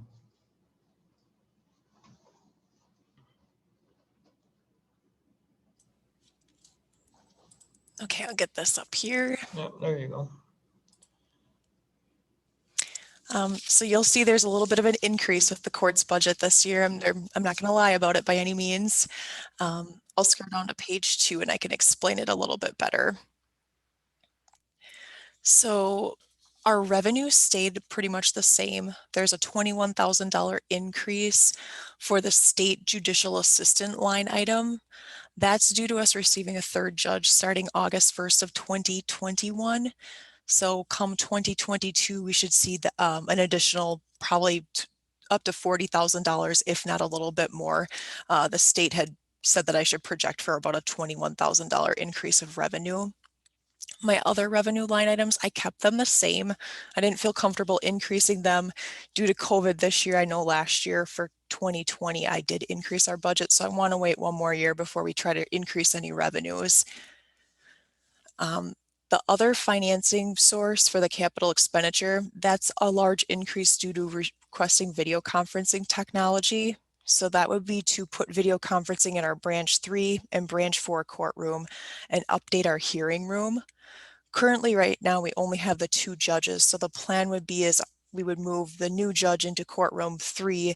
They would need video conferencing technology. The projection unit that's currently in our branch 1 and 2, everything there is going to mirror what's going to go into courtroom 3 and 4. And then our courtroom 4 will be used by our court commissioner. I think right now we can all agree with COVID-19, we've had to adapt quite a bit. So previously we used video conferencing for only hearings where prisoners were involved, or if someone was at a medical facility or maybe a different jail, but now we're using it for every hearing. So we really need to have this every day just to continue the court system. And of that $196,000, $10,000 of it is for furniture for the additional judge, and then their judicial assistant as well. Currently, our extrajudicial suite does not have cubicle walls, so we'll need a little bit of equipment just for them to get set up. One thing that I want to just mention with the capital expenditures, I'm working with our IT department right now currently with Eric and Luann. I work with Keith and Paul as well. We're trying to see if we can get these expenses covered in 2020 due to the Routes to Recovery program that Dunn County's received. So we held a meeting this morning, and we're hopeful that we can possibly get this equipment installed and purchased and paid for by the end of October. If all the stars align for us, then that would not cost us money for 2021. I'll move down a little bit to our expenditures. You're going to see an increase for the salaries. That was part of HR. I do have one additional request for a full-time deputy clerk position in my office, and I do have one employee that plans to retire in 2020. So there is a little bit more than a 2% increase due to gaining a position and then an employee retiring as well. In the yellow area for the mental examinations, about halfway down the page, I increased that expenditure by about $2,000. The last couple of years, we've seen an increase in mental cases being filed, and we've also had a few more severe criminal cases that have needed further evaluations. So this is kind of a midway increase to hopefully help offset those expenditures. I also made an increase to our indigent attorney fees line item. It seems like we've been using them a little bit more in criminal matters, so I wanted to make sure that we did not exceed that budget line item. The rest of my expenditures, for the most part, are pretty close in proximity to what they have been in prior years. Our maintenance contracts, that's an increase due to us having additional technology equipment for 2021. That figure was calculated by our IT department, and I did do a decrease to our witness fees. The last 3 to 4 years, we have not been expending all of the $4,500, so I decided to decrease it to help offset some of the other increases. The next page, we had to increase for our telephone because we're going to be purchasing an additional 2 phones for the additional position with the judge's office and the additional court reporter. The transcript line item, I did do a 28% decrease. We have not been expending the full $1,250, so I thought the slight decrease would just help offset any extra expenditures that we would have. And then I did a little bit of shifting between our membership dues, travel, lodging, programs, and our conferences. Essentially, the monetary amount stayed the same. I just switched them between the line items to make them be a little bit more specific as to how we've expended money in prior years. The IT equipment, that cost allocation, that amount is coming from our IT department as well. And then I can talk about the judge's budget as well. They do have a slight increase for their maintenance contracts and telephone. That's due to receiving additional phone lines for the additional judge, court reporter, and judicial assistant. And then their law research line item did increase by $2,000. They need to have the additional or legal researching contract due to having an additional judicial assistant position, which is going to be part of their 2021 budget if approved. Both of our position requests do not start until after the very beginning of August of 2021. There's no need to fund them all year until we actually get an additional judge position. Are there questions or concerns? We lobbied for how long to get an additional judge? What's it costing us? Yeah, it's not cheap by any means, but I'm hoping maybe the routes to recovery might save us in the long run, but we'll see here. Is there some some payback for some of the COVID programs to reimburse us for some of the expenses for the IT expenses and all that? So for the video conferencing equipment and some of the additional technology, that's where we're hoping to see some reimbursement from the federal government for the Routes to Recovery program. As far as the purchasing of telephones, I would have to work with our IT department to see if that would be an allowable expense. I might have to defer to Keith on that question as well. Yeah, Supervisor Rogers, that is an ongoing evaluation. Even before budgets went out to standing committees looking for what's eligible. It has to be contingent on us, the technology needs being contingent on us reacting to COVID-19, for example, to send people home, to practice social distancing, to, keep limited contact. So there's a lot of evaluation going on within all of the departments to see what we can and can't do. In the situation of the courts, we've talked about the audiovisual equipment to help with social distancing or being able to support, keeping people out of groups. So yeah, it's part of an ongoing effort. Certainly the timing of this as we go through the budget, it's all contingent on state answers on this. So it's prudent to include things in budget for now and adjust as we get answers back. Okay. Other questions? Chairman, if I may. Dave, go ahead. You mentioned that you're trying to get COVID dollars for the video conferencing in the courtrooms. Would that be the full 140 or just the 70? It would be the whole, it would actually be the $186,000. Okay. Yep. All right. Sounds good. Thank you. Mhm. And then my other question is, if you didn't increase the position, what in your office would not get done as quickly as it is now? Yep, that's a good question. It would most likely be, it could be slower customer service at our front counter. So one thing right now is we're actually not processing passport applications because the U.S. Department of State is so backlogged. So today I would say I could make up for that. We could all dig our heels in and work really, really hard to get the work done.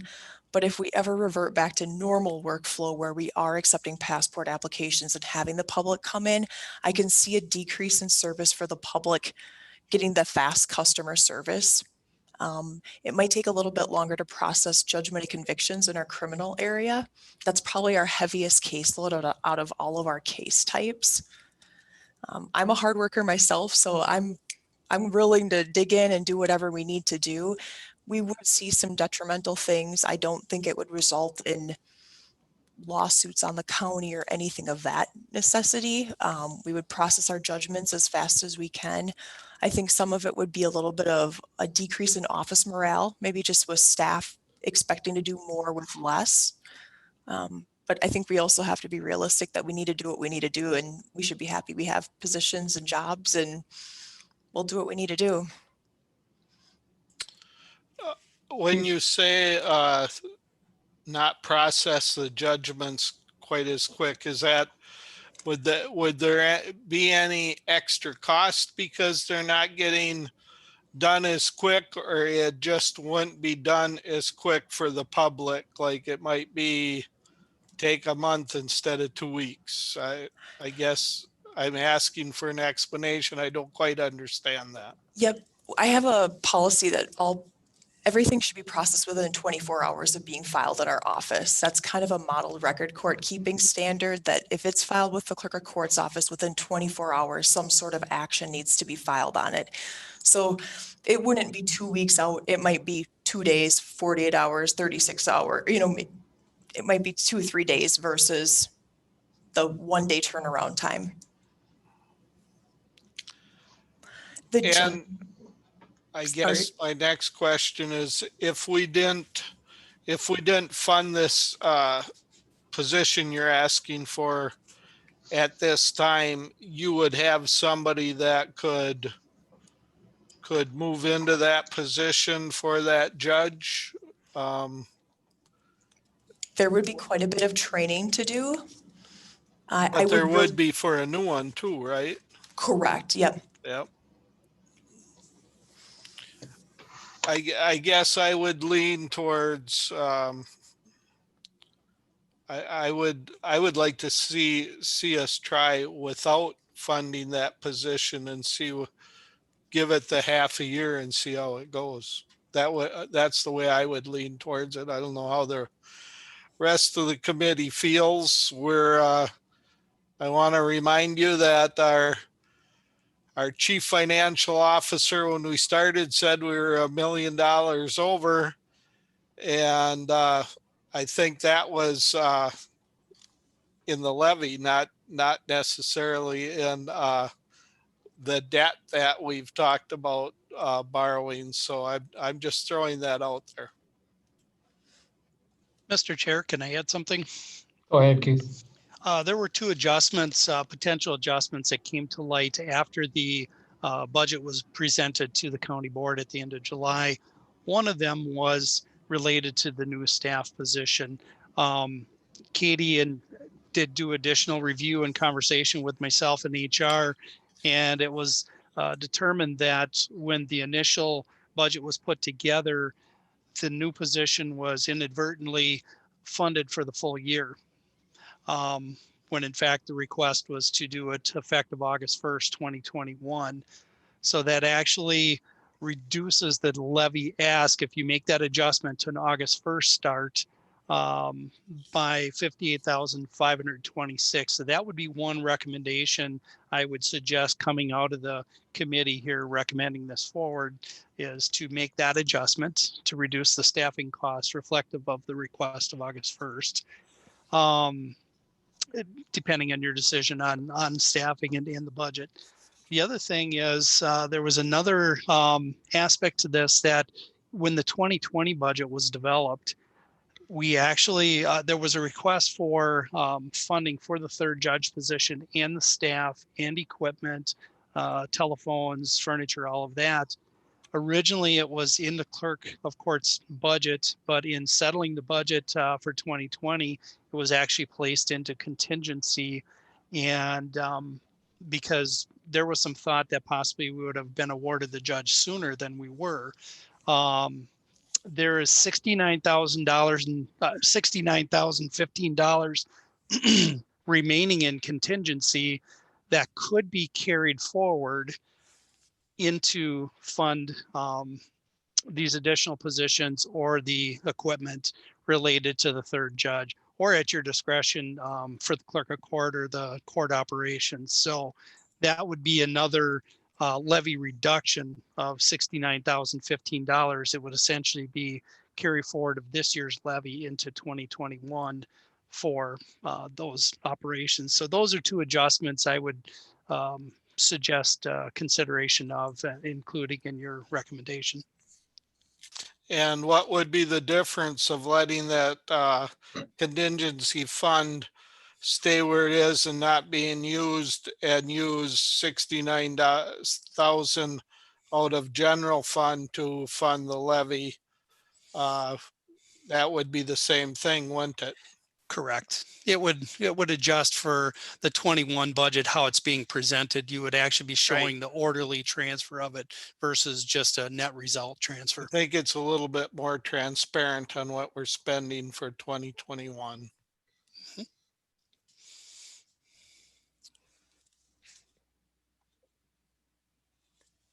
Any other questions? I guess for Keith, he mentioned the 58,000. That's for the savings from January 1st to August 1st. So can I assume that it'd be about another 50,000 savings if we did not fund that position at all from August 1st to December 31st for this year?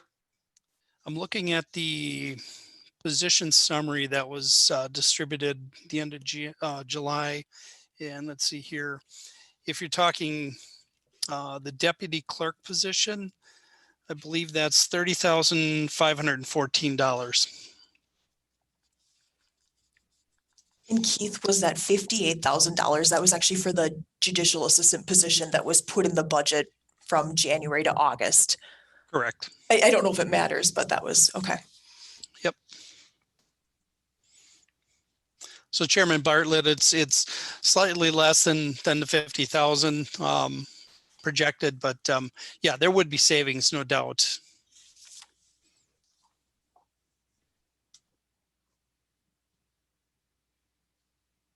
So how much would the savings be from August till the end of the year?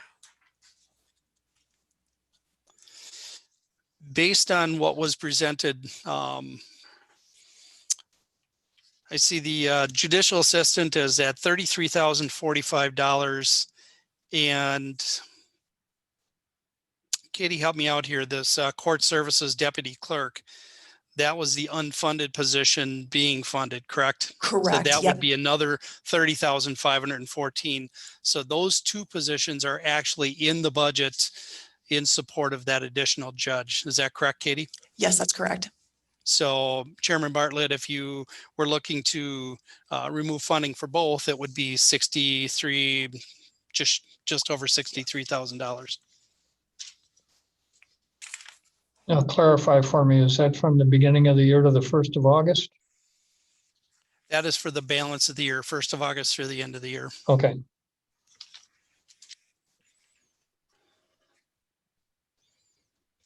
And then there's an additional savings up until August 1st?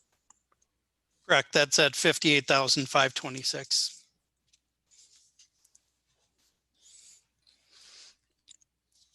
The one thing I might add, I know we will be getting the additional funding from the state for that judicial assistant in our revenue line item, the $21,000. That is an offset from the state to help cover additional costs. I mean, it's overall operating costs for the state or for the courts.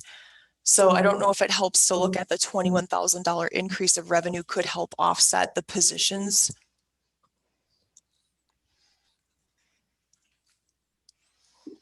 Now, is that 21,000 we would not get if we don't, that's contingent getting the 21,000? Or is that?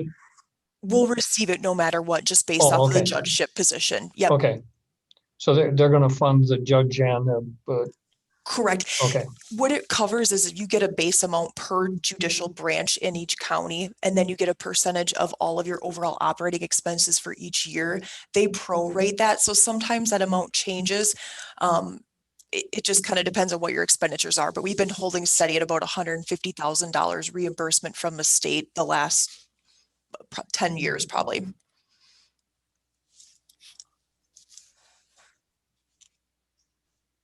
Mike, go ahead. What this judicial assistant, what is their job scope? How do we get by without having that person? Are they critical or is it a luxury? Well, the statute says that each judge should have a judicial assistant. So what they do is they're doing the legal research. They help draft order, triage cases. It's really the right-hand person for the judge.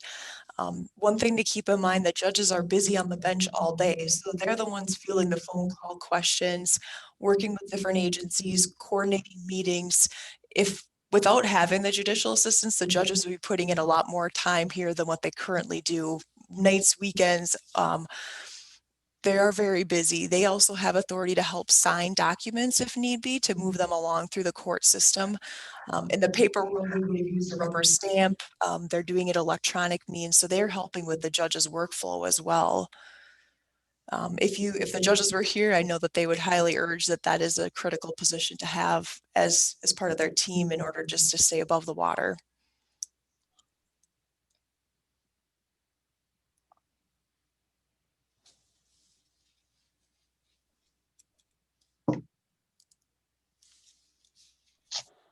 Other questions or comments?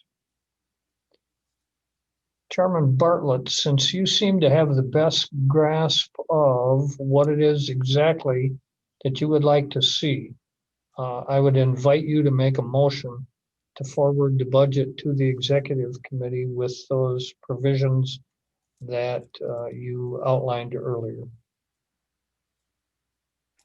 I guess I would be inclined to move to forward this to executive without the additional position for the third judge at this time, and try it for the half a year. It's not quite a half a year.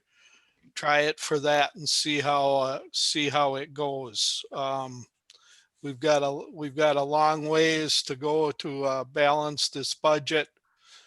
And if we don't cut, we're going to be looking at borrowing, and it's suggested we borrow over 3 million. Now we're talking over 4 million. And I just think we have to start making some of these tough decisions. And I think increasing,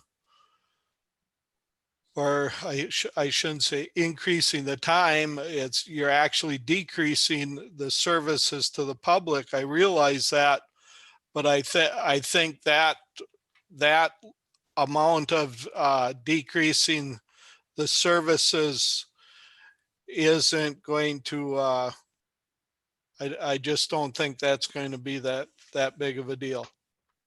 Was there a motion in there somewhere? I will move to forward this to executive without that new position for the third judge. And that was specifically The judicial assistant, I believe, correct? Yeah, what's the title of that? Is that right? Yep, judicial assistant. Without the judicial assistant for the third judge. And Mr. Chair, may I ask a clarification of Chairman Bartlett? Go ahead. We have two positions requested, a judicial assistant and the deputy clerk that are in the budget. So are you asking for just the one judicial? And I want to be clear on which position that you're talking about, if it's now both. Well, I guess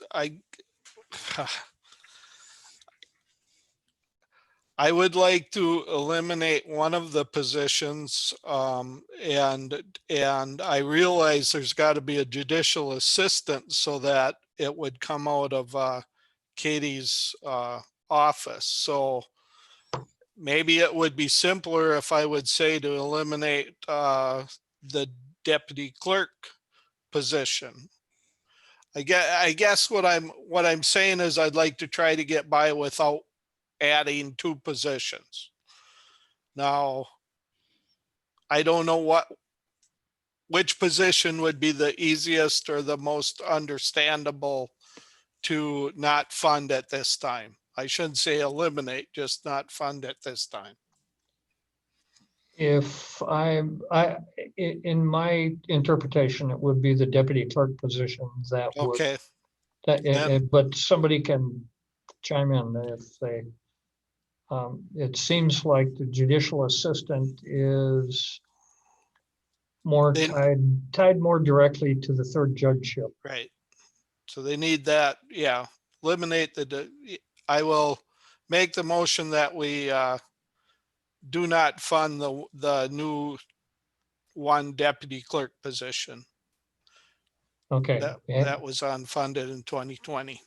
we have a motion to forward the budget to the executive committee with the provision that we eliminate the position of an additional deputy clerk. Is there a second to the motion?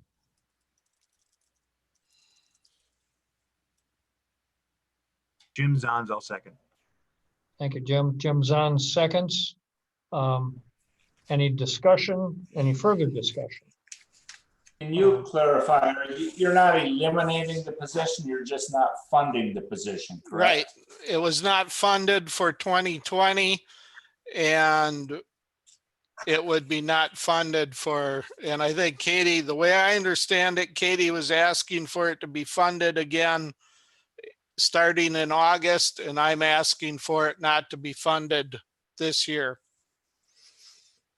for the entire year. Correct. I had it unfunded since 2017, so it would not get funded for 2021. Okay, is everybody clear about the motion? The motion is to forward the budget to the executive committee without funding for the additional deputy clerk position through the entire year. We have a motion and a second. All those in favor of the motion say aye. Aye. Aye. Any opposition? Seeing none, motion passes. Thank you, folks, and thank you, Katie. And we have one more CJCC. Sarah, are you still with us? I certainly am, and I know I'm standing between probably dinner hour or Mountain Dew time or whatever folks have planned for this evening. So the good news is my presentation is for informational purposes only. The Criminal Justice Collaboration Division is under administration, so we will be presenting in detail to the admin committee on Thursday. But to give some highlights of the budget, we do have two grants in the CJCC. We have our treatment opportunity or the treatment alternative and diversion grant, which is just under 100,000.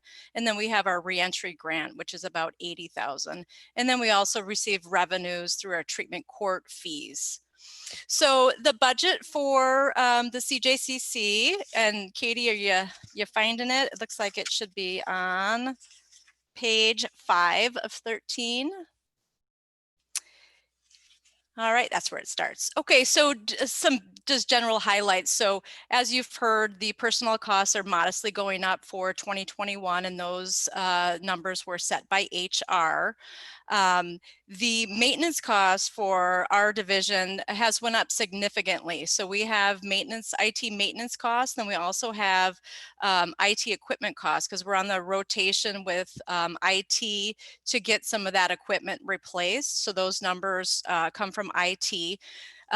Like the clerk of court's office, we are looking at possibly the roads to recovery to cover some of those IT equipment purchases this year versus waiting till next year, because we really had to shrink our budget down to offset those IT costs, and you know it does take away from our operational ability.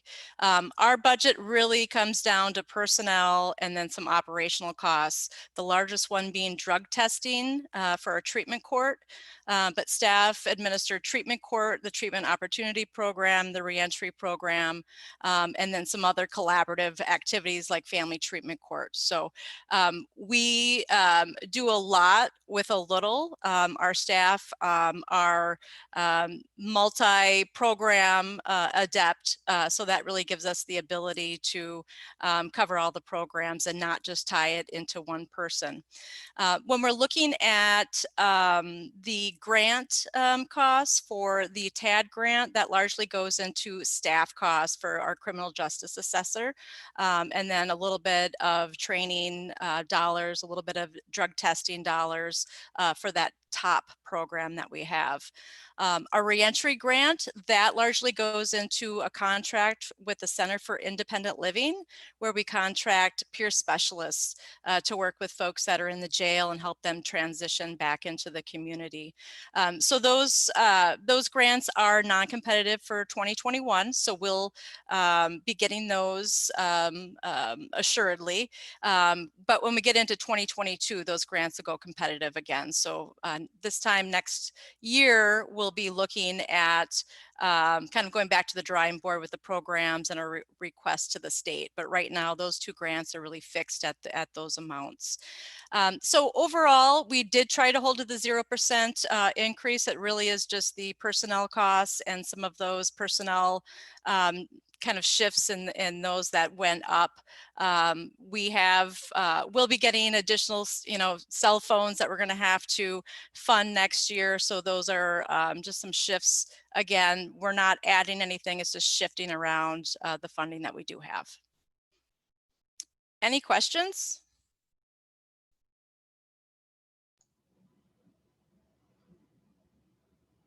Anybody? Must be getting hungry. Thank you, Sarah. Thank you. All right. That takes care of the budgets. Thank you, folks. This was a good discussion. As usual, we're looking at budget questions and issues that are putting the pressure on good programs deserving that we maybe just are not going to be able to afford the way we would like to. Brings us to item 6B, the legislative agenda. In your packet, you have a resolution that will recommend the legislative agenda. You also have a copy of the legislative agenda. And I know that Katie would like to speak to one of the items in there at least. Do you, Katie? I said you do, maybe you don't. Yeah, yep. So we can remove, and I apologize, I'm just pulling this document up. The section 1A under judicial, so the support for Dunn County receiving an additional judgeship position, that's already been approved by legislature. So I don't see that we need to keep this in our legislative agenda. I do know, I'm not sure if Josie is still here from child support. She also had a correction for item C under judicial as well. I am still here, so I don't have that attachment in front of me, but is that support of the administrative paternity bill? Yes, that's correct. Yeah, that actually passed the last judicial session and became law, and we went live with it August 1st, and we'll have our first administrative paternity finding on September 4th, so we're good to go. Excellent. Anybody else? Comments, questions? Those are the only items under the judicial section. Jim? Dave, Chairman Bartlett. You? Yes. Go ahead. You shared the WCA, your report with their judicial or with their agenda, legislative agenda, and just looking at under their judicial and public safety, provide funding to counties to upgrade the 911 systems and to increase court fees. I was just wondering if we shouldn't, I thought those were two good suggestions, and it might not hurt to align with the WCA if we were to add those to our agenda. I'm going to ask Mr. Miller to weigh in here. I look at the legislative agenda as a kind of a changing, ever-changing document. And that legislative agenda from WCA may change a little bit after the business meeting when the resolutions are adopted. Our legislative agenda can change a little bit too. We like to, and Mr. Miller, you feel free to add, contradict, whatever, but I think we like to have it pretty much set in time for when we host our legislators here. And that's when, usually January, February? Early February or mid, or early, mid, late. Boy, pick one. Late February. Yeah. So I think it's appropriate that the legislative agenda is adaptable and we can add and subtract things as times change. We But do Paul, why don't you adopt. go ahead? We do adopt the 2021 legislative agenda at the November meeting of the county board, however. Mhm. I think it's totally appropriate if this committee believes that those two items from the WCA are appropriate for us to echo. It's just us adding our voice to our elected representatives to advocate for those positions. We think they're beneficial to us. We should certainly include them in our legislative agenda. The comment that I would make is that in the past, we have tried to focus on those things that are particularly important to Dunn County, the third judgeship, for example. But that doesn't mean that we can't add other, and it's entirely appropriate to add other things. We actually passed a resolution a couple of years ago in support of the 911 funding, because the way it's funded now is a little bit obscure, and frankly, the tax that's collected from communications providers has never been used by the state for what it's supposed to be used for. So yeah, if whatever we want to do.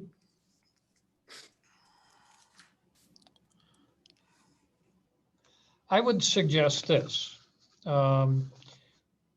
We have until the November board meeting to finalize this document. I would ask that if folks have suggestions for adding, and if you'd like, I can get that WCA legislative agenda out to everybody. And if you want to look at that and add some things to this, we can do that at next month's meeting. If I may suggest, Mr. Chairman, there's nothing that says that you cannot do that. There's also nothing that says that tonight, if there are known things that you want to change, there's a couple of drops from the 2020 legislative agenda. And if this committee wants to add to from the WCA, it can do so. If there's further changes from this committee or any other prior to the adoption of the legislative agenda in its final form at the November county board meeting, the November executive prior to that, that can happen as well. Just speaking for myself, since I don't have that WCA document in front of me, I'd want to look at it a little carefully and you know, again, we can always modify the language, but before we put anything together, I'd like to be a little bit more certain of what it is that I'm recommending. But I'm willing to entertain a motion. Let me back up just a little bit on the document that I've got. Judicial A and C are both crossed out. Does everybody have that in their document? Is that? And so I think we could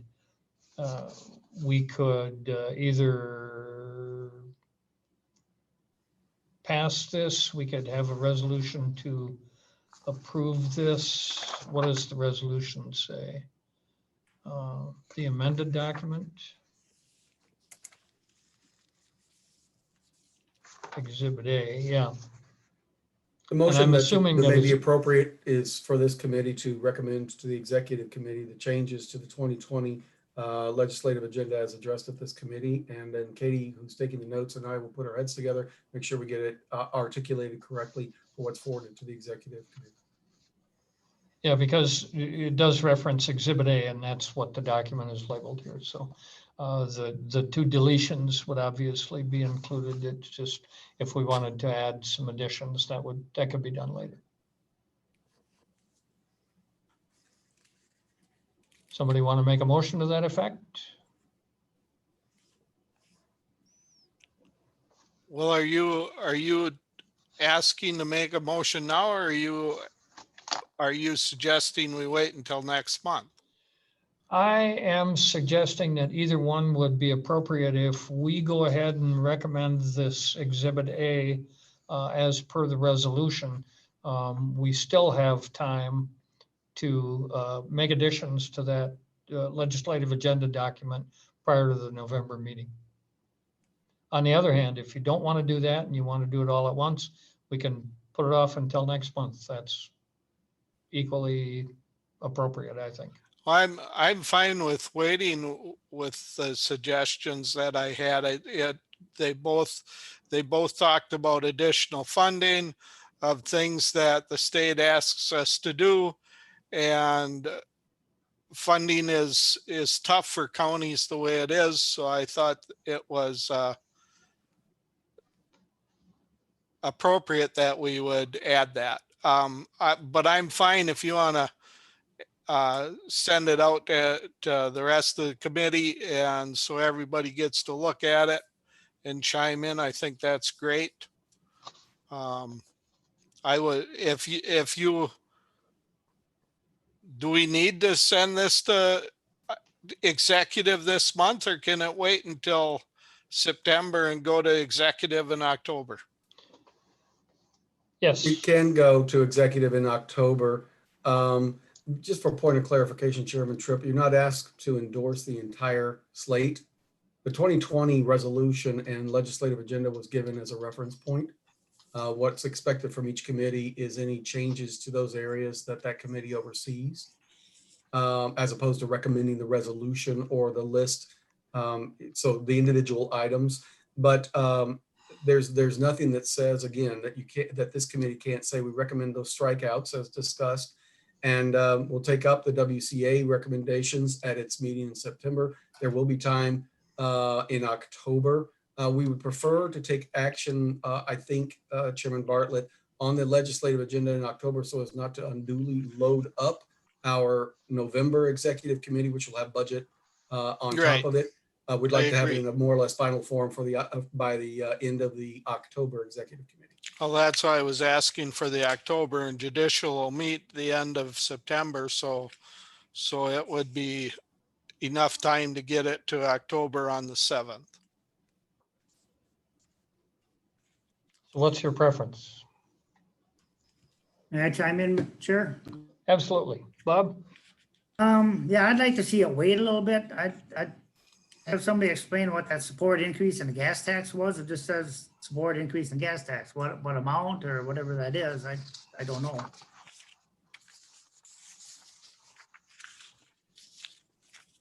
That was a recommendation from the Highway Committee.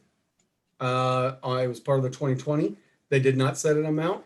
They endorsed the idea that the state legislature should increase the tax. They knew better than to try to suggest an amount, which would be either too little, too much, rejected out of hand or not, but felt that it was appropriate for the county to lobby our state representatives to increase the gas tax, to increase our funding, obviously, for our road maintenance.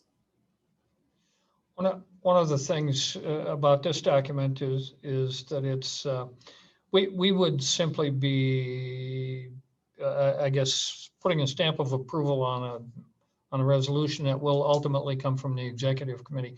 And yeah, it's a little bit problematic in one way because we're being asked to recommend a document, most of which was put together by other committees. However, be that as it may, ultimately this will all come to the county board. I'm getting a sense that you'd like to wait until October, add any new potential or potentially new items regarding the revenue stream for or increase in revenue for 9/11. And what was the other one, Dave? I can't even recall. But is that correct? Do we want to wait on this? I think we should. I'm sorry, I was muted. It's court fees is the other one. Yeah. But in both cases, it would commit us. As long as it comes lobbying. in September so we can have it at the October executive, I think time-wise it'll work. That's entirely doable, I think. I don't Yes. see why it wouldn't be. Then, not seeing any motion, we're going to delay any action on recommending the legislative agenda until the September meeting. Okay? All right. Don't see any objections to that. That takes us to item 7. We don't have any reports or resolutions other than that. Item 8, announcements. I'm going to share with the rest of the committee the guidance document that WCA provided on implementation of the communicable diseases plan. If you haven't had a chance to look at it, it's a very nice, very thorough, very well documented description of exactly what authorities, public health services have, what the responsibility of counties are in terms of enforcing, well, first of all, enacting and then enforcing public health rules. They don't in any way tell you what you should do, but they outline the activities that are possible, potential consequences for doing so. If you go to the WCA website, right about in the middle at the top, there's a menu item says news. Just click on that news item and you'll see the guidance document there. It's about 60 or 80 pages, lots of legal terms, but very well defined and explained. Our Corp Counsel, Nick Lang, was a part of putting that together. And it's, I just want to recommend that. I think it's a very useful document for anybody that has to answer questions from the public about how come you guys are or aren't doing this or that. Okay, so that's the only announcement I have. Any other announcements? Anybody else? All right, next. Yep, Dave. I just wanted, if Josie's still on, I just wanted to welcome her to Dunn County. And I look forward to meeting her in person. She did a great job with the budget tonight. She did a nice job tonight. Well, Josie, thanks. Oh, yes, she is still there. I'm still here. Oh, good for you. Hanging in there right to the bitter end. Actually, Well, I didn't want to be rude my first meeting, you know, you guys are sitting through all of it. So I thought I'd listen in and see what it was all about. So. Well, we appreciate it. Thank you. Next meeting, September 28th, 4:30. We good to go? Jim, how do I find that guidance document? You go to the Wisconsin Counties Association website. Okay. And when you're at their home, their main page, in the top of the page near the middle, there are 3 or 4 boxes. One of them says news. Click on news. And then you're going to see, it says, I got a picture of it here somewhere. Did I just go with it? You're going to see this. And it's a guidance document for whatever that says. Okay, thank you. Yep. Highly recommended. Highly recommended. Very nice, nicely done. All right. Next meeting, September 28th, 2020, 4:30. I'm assuming we're going to meet by Zoom again. And because that concludes the business of the meeting is adjourned. Thank you, folks. Go get something to eat. Good night. Good night. Thanks. Good night. You know, cancel us out.